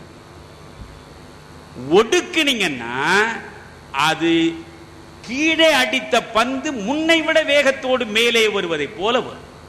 எந்த ஒரு ஆசையையும் நீங்கள் ஒடுக்க ஒடுக்க அந்த ஆசையின் வேகம் வெறியா விடுபடாது. ஆனால் ஒடுங்கணும். ஒடுங்குவது என்பது வலிந்து நடப்பதல்ல, இயல்பாய் ஒரு பூ பூப்பது போல, ஒரு பழம் கனிவது போல இந்த மனசுக்குள்ள நீங்க மெல்ல மெல்ல மெல்ல மெல்ல ஒடுங்கணும். புரியுதா? அந்த ஒடுங்குதலை நோக்கி நடக்கணும்னா நீங்க என்ன செய்யணும்? இந்த மனசை காலையில் உட்கார்ந்தீங்க, கண்ணை மூடுனீங்க. இப்போ 2 பொருள் சொன்னேன், அம்மனம் நிர்வாணம். வித்தியாசம் சொல்லிட்டேன். கடைசியா ஒரு முக்கியமான செய்தி இருக்கு, அதை சொல்லி முடிக்கிறேன். அம்மனம் நிர்வாணம் ரெண்டும் வித்தியாசம் இப்ப தெரிஞ்சு போச்சு உங்களுக்கு இல்லையா? ஆடையற்றிருப்பது அம்மனம், நிர்வாணம் என்ன சொல்லுங்க சார்? ஆசையற்றிருப்பது. அப்பதான் நீங்க என்ன கேட்கறீங்களா இல்லையான்னு தெரியும். 2600 வருஷங்களுக்கு முன்ன புத்தன் கண்டுபிடித்த உத்தி இது. அதைத்தான் பிறகு சாக்ரட்டிஸ் காப்பி அடிச்சான். அதுதான் கொஸ்டனர் மெத்தட்னு சொல்றோம், கேள்வி முறைன்னு சொல்றோம். புத்தன் எந்த இடத்திலையும் என்ன மாதிரி பேசிக்கினே இருக்க மாட்டான். சீடர்களை உட்கார வைத்து புத்தன் கேள்வி கேட்டுக்கொண்டே இருப்பான். 5 நிமிடம் பேசுவான், 6வது ஒரு கேள்வி கேட்பான்.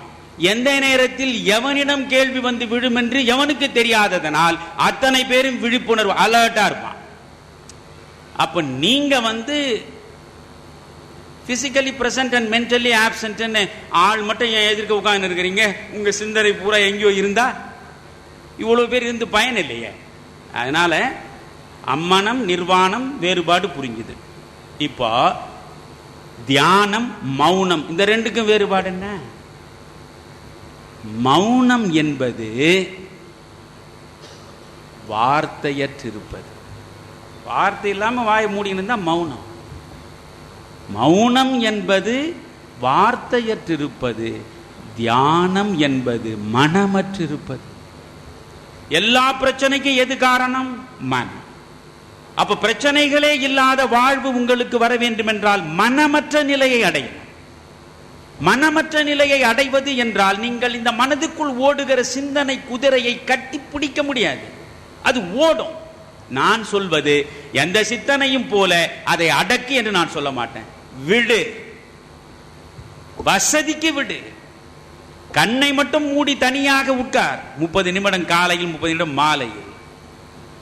அந்த குதிரை ஓடட்டும். ஒரு குதிரை எவ்வளவு தூரம் ஆற்றல் இருக்கிறதோ ஓடும். ஓடி ஒரு கட்டத்தில் நுரை தள்ளும். நுரை தள்ளிய பிறகு தானாக உட்காரும். அப்படி நீங்க பழக்கி பாருங்கள். ஒரு நாள் ஒரு சிந்தனை கூட இல்லாமல் உங்கள் மனம் வெற்றிடத்தை சந்திக்கும். அப்ப நீங்க உள்ள போங்க. உள்ள போய் first you identify your strength and your weakness. அதுதான் முக்கியம். உள்ளே நான் செல்கிறேன். காலையில் கண்ணை மூடன, எது என் பலம், எது என் பலவீனம் வெளியே தெரியாது, உள்ளே போனால்தான் தெரியும். அப்படி உள்ளே செல்லுகிற போது இது என் பலம் என்றால் பலத்தை பெருக்குவது, இது என் பலவீனம் என்றால் பலவீனத்தை தகர்ப்பது. அப்போ நீங்க உள்ளே சென்று இதை செய்யுங்க. நிறைவா சொல்றேன், வாக்குதான் மந்திரம். உங்கள் வாக்குதான் உங்கள் வாழ்வை நிர்ணயிக்கிறதுன்னு சொன்னேன். ஜென் கதையெல்லாம் படிங்கன்னு சொன்னேன். ஒரு சின்ன ஜென் கதை பாருங்க, இவ்வளவுதான் கதை. அது ஒரு ஜென் இருந்தார், ஒரு புகழ்பெற்ற ஜென். ஜென் என்பவன் மனச்சமநிலை கொண்டவன். விருப்பு வெறுப்பு அதெல்லாம் அவனுக்கு இல்லை. எல்லாமே ஒன்றாக பாவிக்கக்கூடிய இயல்புல உள்ளவன். அந்த ஜென் உலக புகழ் பெற்றவர். அவரிடம் அந்த நாட்டை ஆளுகிற மன்னன் தன் மகனோடு வந்து நின்றான். வந்தவன் இந்த மன்னனை பார்த்து, ஜென்னை பார்த்து, ஜென், எனக்கு பின்னால் இந்த மண்ணை ஆள வேண்டியவன் இவன். குடிமக்கள் அனைவரும் மகிழ்ச்சியோடும் மலர்ச்சியோடும் இருக்கிறார் போல் நல்லாட்சியை நான் வழங்கிவிட்டேன். இதே போன்ற நல்லாட்சியை இவன் வழங்க வேண்டும் என்று ஆசைப்படுகிறேன். நற்பண்புகள் உள்ளவன் அதிகாரத்தில் அமர்ந்தால்தான் நல்லாட்சி தர முடியும். எனவே இவனை நற்பண்புகள் உள்ளவனாக மாற்றுவது உங்கள் கையில். இவனை நான் விட்டு விட்டு போகிறேன்னு விட்டு விட்டு போயிட்டான் மன்னன். இந்த இளவரசன் பார்த்தான், அரண்மனை வாசி அவன். இவன் ஒரு கீற்று கொட்டகையில் ஒரு பரதேசி போல் உட்கார்ந்து கொண்டிருக்கிறான், கந்தலாடை அணிந்தபடி சென். இவனிடம் நம்முடைய தந்தை கொண்டு வந்து தள்ளிவிட்டு போய்விட்டானே என்கிற எரிச்சலோடு உட்கார்ந்தான். இப்பொழுது சென் சொன்னார், பாடத்தை தொடங்கலாமா? தொடங்குனா. ரொம்ப முக்கியமானது சென் சொல்கிறார். பாடத்தை தொடங்கினார். வார்த்தை தான் வாழ்க்கை தான் அவர் சொன்ன முதல் பாடம். மந்திரம், வாழ்வே ஒரு மந்திரம், வார்த்தை தான் வாழ்க்கை. உடனே நிறுத்து. என்ன தம்பி, என்னையா தொடக்கத்திலேயே தப்பா பாடம் நடத்துற? உன்னை எவையா ஒரு பெரிய ஞானின்னு சொன்னா, என் அப்பன் என்னை கொண்டு வந்து இங்க தள்ளிட்டு போயிட்டான். வார்த்தை எப்படியா வாழ்க்கை? தேன்னு சொன்னா உடனே தித்திக்குமா? நெருப்புன்னு சொன்னா உடனே சுட்டுடுமா? என்னையா பாடம் நடத்துற? ஜென் வந்து கோவப்படக்கூடாது. கோவப்பட்டா அவர் ஜென் கிடையாது. ஆனால் ஜென் நடிப்பார். கோபம் வந்தது போல நடிப்பார். உடனே இங்க என்ன பண்ணார் ஜென்னு? முட்டாளே, சொல்வதை ஒழுங்காக கேள்னர். அவன் பார்த்தான், எப்பேற்பட்ட நாட்டினுடைய மன்னனுக்கு மகனாக பிறந்து இளவரசனாக இருப்பவன் நாளை நாடாளப் போகின்றன. என்னை பார்த்து இந்த பரதேசி முட்டாள் என்று சொல்லி உடனே இடையில் இருந்த வாளை உருவினான். உருவி அந்த வாளை அவன் கழுத்துக்கிட்ட கொண்டு போனான். அடுத்த நிமிடம் சென் நடுங்குவது போல் நடிக்கிறார். அவன் முதலில் கோபப்பட்டது நடிப்பு தான், இப்பொழுது நடிக்க. மகனே, என்னை மன்னித்து விடு. அறியாமல் இந்த வார்த்தையை நான் உணர்ச்சியின் உந்துதலில் தவறாக பயன்படுத்தி விட்டேன். உன்னை கையெடுத்து வணங்குகிறேன், என்னை மன்னித்து உயிர் பிச்சை கொடு. பார்த்தான், எப்பேற்பட்ட ஞானி என்று நம்முடைய அப்பன் நம்மை கொண்டு வந்து இவனிடம் நிறுத்தி இருக்கிறான். இவனே நம்மிடம் உயிர் பிச்சை கேட்கிறானே, பிழைச்சிக்கின்னு போட்டோம் அப்படின்னு ஒன்றும் பிரச்சனை இல்லை, ஒன்றும் பிரச்சனை இல்லை சொல்லிட்டு வாளை போட்டுட்டு உட்கார்ந்து பாடத்தை நடத்துங்கன்னா சென் மறுபடியும் பாடத்தை ஆரம்பித்தார். மகனே, வார்த்தை தான் வாழ்க்கை. இப்போ இவனுக்கு எரிச்சல் எல்லாம் மீறிடுச்சு. டே, இப்போதானடா நீ வார்த்தை தான் வாழ்க்கைன்னு சொன்னது தப்புன்னு தானே நான் வந்து இந்த வாழை மறுபடியும் அதையே சொல்றியாங்க. இப்போதான் நீ தெளிவாக புரிந்து கொள்ளணும்னு சென் சொன்னார். நான் முதலில் உன்னை பார்த்து முட்டாளேன்னு, உடனே நீ என்ன செய்தாய்? வாளை உருவன். வாளை உருவி என்னை நீ வெட்டி இருந்தால் உன் தலையை உன் தந்தை வெட்டி இருப்பான். ஒரு ஞானியினுடைய தலையை வெட்டியவன் என்னுடைய மகனா என்று உனக்கு மரண தண்டனை கொடுத்திருப்பான். உன் உயிர் போயிருக்கும், உன் வாழ்வு முடிஞ்சிருக்கும். உடனே நான் என்ன செய்தேன்? பணிந்து உன்னிடம் பேசினேன்.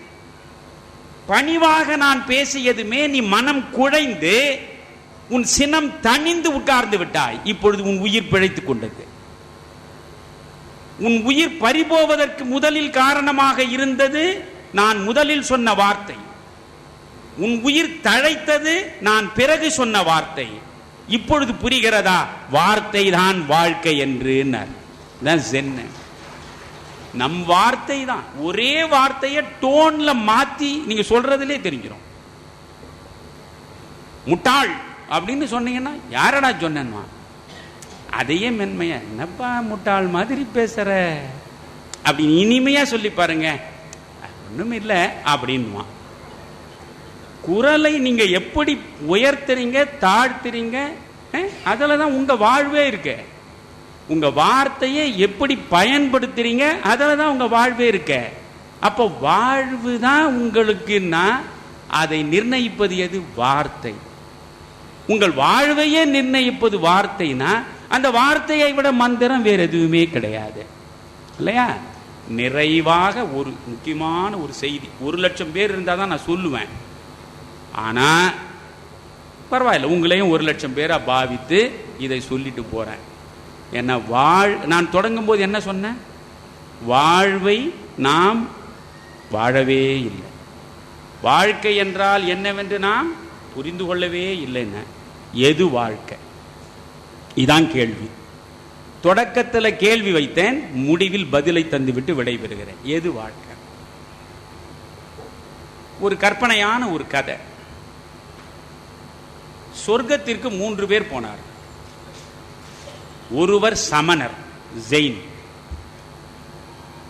இன்னொருவர் சூஃபி. எப்படி நம்முடைய மரபில் சித்தர்கள் இருக்கிறார்களோ அதுபோல இஸ்லாமிய மரபில் இருக்கக்கூடிய சித்தர்கள் தான் சூஃபிகள்னு சொல்வாங்க. ஒருவர் சூஃபி. 3வது மனிதர் ஜென். இந்த 3 பேரும் சொர்க்கத்திற்கு அழைக்கப்பட்டார். 3 பேருக்கும் அழகான 3 நாற்காலிகள் போடப்பட்டன. அந்த நாற்காலிகளில் 3 அமர்ந்தார்கள். இந்த சமணர் ஜெயின் அப்படி உருன்னு உட்கார்ந்துக்கார். ஜெயின் சமணர்னாவே என்ன அர்த்தம்? வாழ்வே துயரம், பிறப்பு ஒரு துயரம், சம்சாரம் ஒரு துயரம், பிள்ளை ஒரு துயரம், செல்வம் ஒரு துயரம், வீடு ஒரு துயரம், தோட்டம் துறவு ஒரு துயரம், மரணம் ஒரு துயரம், பிறப்பு தொட்டு மரணம் வரை நடப்பதெல்லாம் துயரம். அப்ப இதற்கு ஒரே வழி என்ன? பரிநிர்வாணம் அடைவது. பரிநிர்வாணம் அடைவது என்றால் என்ன? இந்த துயரத்திலே இருந்து விடுபடுவது. துயரத்திலே இருந்து விடுபடுவது என்றால் என்ன? வாழ்வில் இருந்தே விடுபட்டு விடுவது. அதனால் அவர் சிரிக்கவும் மாட்டார், அவர் சிரிக்கவும் மாட்டார், ரசிக்கவும் மாட்டார். அவருக்கு தெரிந்ததெல்லாம் என்ன? துயரம் துயரம் துயரம் துயரம். வாழ்வே மாயம், வாழ்வே துன்பம். அதனால் அவர் ரொம்ப அப்படி இறுக்கமான முகத்தோடு அமர்ந்திருக்கிறார். அவருக்கு பக்கத்தில் ஜென் உட்கார்ந்திருக்கார். ஜென் எப்பொழுதும் மகிழ்ச்சியா இருப்பார், இயல்பா இருக்கக்கூடியவர். ஜென் என்றாலே இயல்புன்னு சொன்னேன் இல்லையா? ஜென் பக்கத்தில் மகிழ்ச்சியா இருக்கார். அவர் யாராவது பேசுவார்களான்னு பார்ப்பார், அப்பதான் பேசுவார். ஜென் முழுக்க முழுக்க மௌனத்தை வலியுறுத்துவது. போதி தர்மர் ஜென்னை இறக்கி வைத்தார்னு சொன்னேன் இல்லையா? போதி தர்மர் மௌனம் பற்றி பேசியதெல்லாம் கவனம் இருக்கா? இல்ல உடனே அது அப்பப்போ போயிடே இருக்கா? இருக்குல்ல. அப்போ மௌனமாகத்தான் இருப்பார் ஜென்னு. கேட்டா உடனே சொல்வார். நீங்க ஒரு கேள்வி கேட்டால் உடனே அவர் சொல்வார். அவர் மகிழ்ச்சியா இருப்பார், இப்போ இயல்பா இருப்பார். ஜென் மகிழ்ச்சியா உட்கார்ந்துருக்கார். அவருக்கு பக்கத்தில் சூஃபி உட்கார்ந்துருக்கார். அவர் எப்பொழுதும் சிரித்தபடி இருப்பார். எவனாவது கேட்க வரமாட்டானான்னு காத்திருப்பார். இந்த ஜென்னு கேட்டா பதில் சொல்றதுக்கு உட்கார்ந்துருக்கார் மௌனமா. சூஃபி எவனாவது வரமாட்டானா, வந்தவனாண்ட மகிழ்ச்சியா 4 வார்த்தை பேச மாட்டோமா அப்படின்னு அவர் உட்கார்ந்துருப்பார். இப்போ 3 பேருடைய 3 குணாதிசயம் உங்களுக்கு புரிஞ்சிடுச்சா? சமணர் ஜெயின், அவருக்கு துயரத்தை தவிர எதுவுமே கிடையாது, எல்லாம் துயரம், எதிலும் துயரம். அதனால் அவர் சிரிக்கவும் மாட்டார், பேசவும் மாட்டார். ஓசை அவருக்கு பிடிக்காது. அவர் ஏன் பேச மாட்டார்? ஓசையே பிடிக்காது. அதனால ஓசையே இருக்கக்கூடாது, ரொம்ப இறுக்கமா இருக்கார். ஜென் பேச வந்தா பேசுவார். சூஃபி பேச ஆள் கிடைச்சான்னா மகிழ்ச்சியா பேசுவார். இந்த 3 பேரும் உட்காந்துருக்காங்க, ஒருத்தரோட ஒருத்தர் பேசிக்கல. ஜென்னு தான் அவர் இறுக்கமானவர், இது சமணர் இறுக்கமானவர். ஜெயின் அவர் திரும்பி கூட பார்க்க மாட்டாரு, அவர் உட்காந்துருக்காரு. ஜென்னு அவர் மௌனமா இருப்பாரு, கேள்வி கேட்டா பதில் சொல்ல தயாரா இருக்காரு. இவன் தான் கேட்கலையா? சூஃபி அவர் எவனாவது கேள்வி கேட்க வருவானான்னு பார்த்துட்டு தான் இருக்காரு, இவன் தான் கேட்கலையே. அதனால் அவர் 3 பேரும் உட்காந்துருக்காங்க. அந்த நேரத்தில் வானத்து தேவதை ஒரு அழகான தங்க தாம்பாளத்தில் ஒரு அற்புதமான கலை வடிவம் உள்ள பொற்கிண்ணத்தில் ஒரு சாறு கொண்டு வந்து நீட்டுறார். நல்லா கவனிக்கணும், இது ஒரு சாதாரண கதை கிடையாது.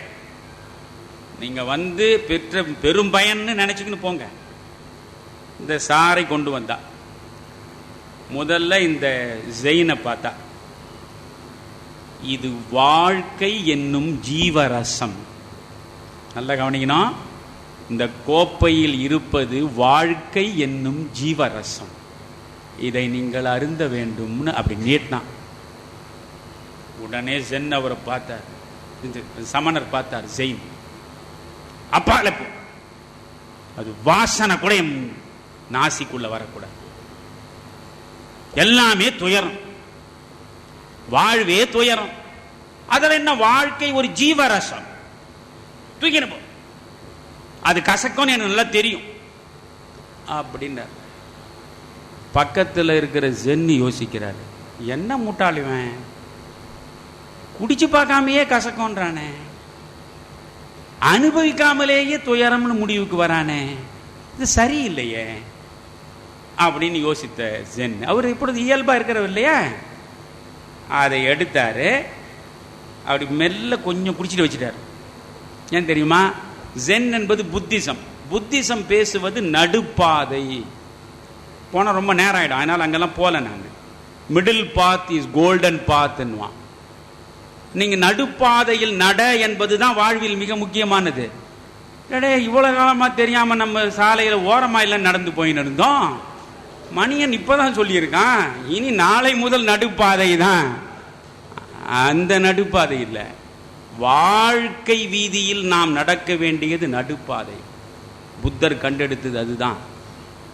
ஒன்று ஒரு எக்ஸ்ட்ரீம், அது ஒரு எண்டு, இன்னொரு எக்ஸ்ட்ரீம், இது ஒரு எண்டு. ரெண்டு முனைகள், ரெண்டு எல்லைகள்.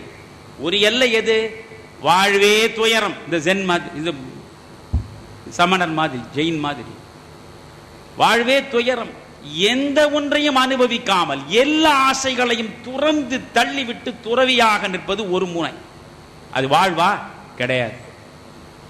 இன்னொன்று, வாழ பிறந்ததே சுகங்களை அனுபவிப்பதற்கு தானடா. ஒருத்தர் சொல்லியிருக்காரு, அத்தனைக்கும் ஆசைப்படுன்னு, அத்தனைக்கும் ஆசைப்பட்டீங்கன்னா மொத்தமா முடிஞ்சிடுவீங்க.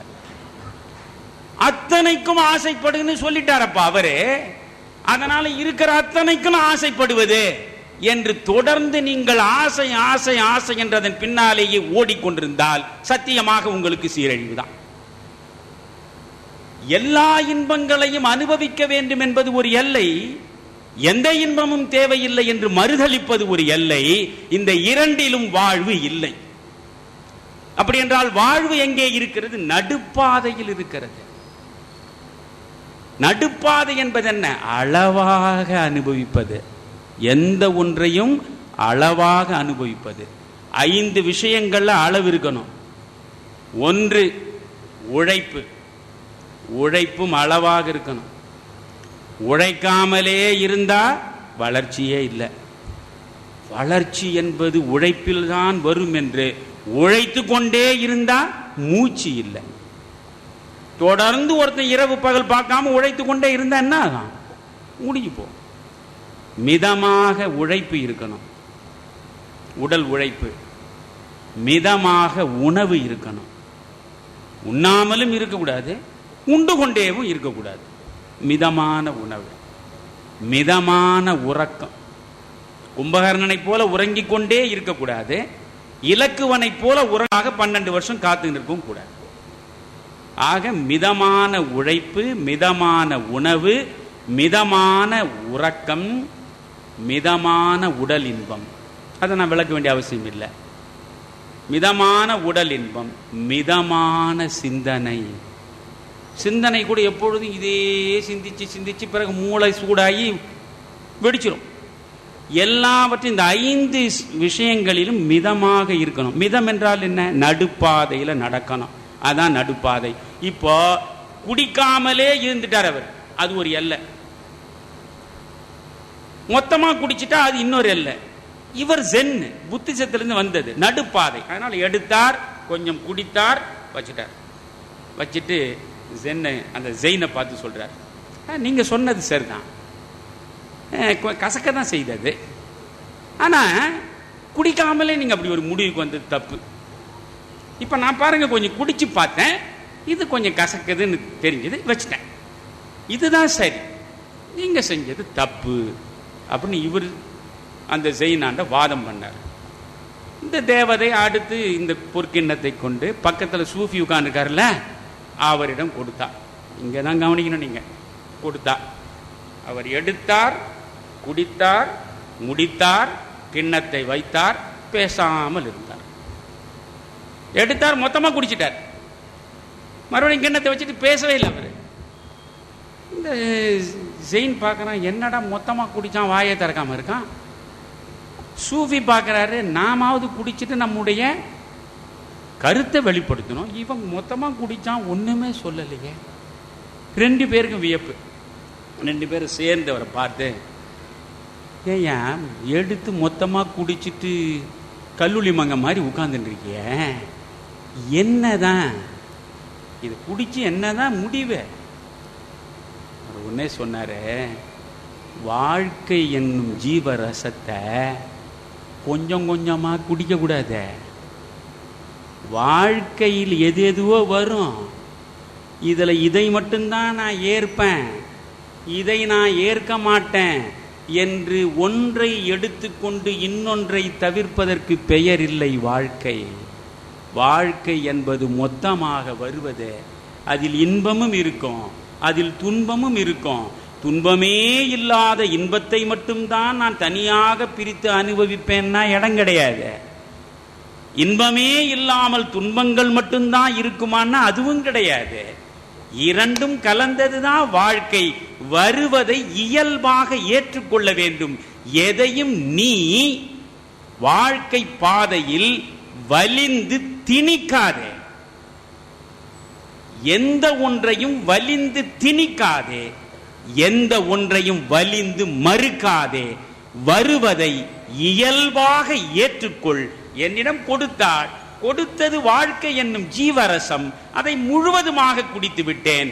குடித்த பிறகு இதில் கசப்பு, இது இனிப்பு என்று சொல்ல வேண்டிய அவசியமில்லை. அனுபவம் எனக்கு அதை தானாக உணர்த்திவிட்டது என்றார். வாழ்க்கை என்பது ஜீவரசம். அந்த ஜீவரசத்தில் இன்பமும் இருக்கும், துன்பமும் இருக்கும். பிரித்து பார்த்தெல்லாம் நீங்கள் குடித்துவிட முடியாது. வருவது எதுவோ அதை அப்படியே ஏற்று அனுபவிக்கக்கூடிய அந்த உள்ளம் உங்களுக்கு வந்துவிட்டால் வாழ்வே வசந்தமாகும், வாழ்வே சாத்தியப்படும். அந்த வாழ்வு சாத்தியப்படுவதற்கு முழு முதல் மந்திரம் உங்கள் வாயிலிருந்து வருகிற வார்த்தை. நாளை முதலாவது ஒவ்வொரு வார்த்தையையும் பார்த்து பயன்படுத்துங்கள். நன்றி, வணக்கம்.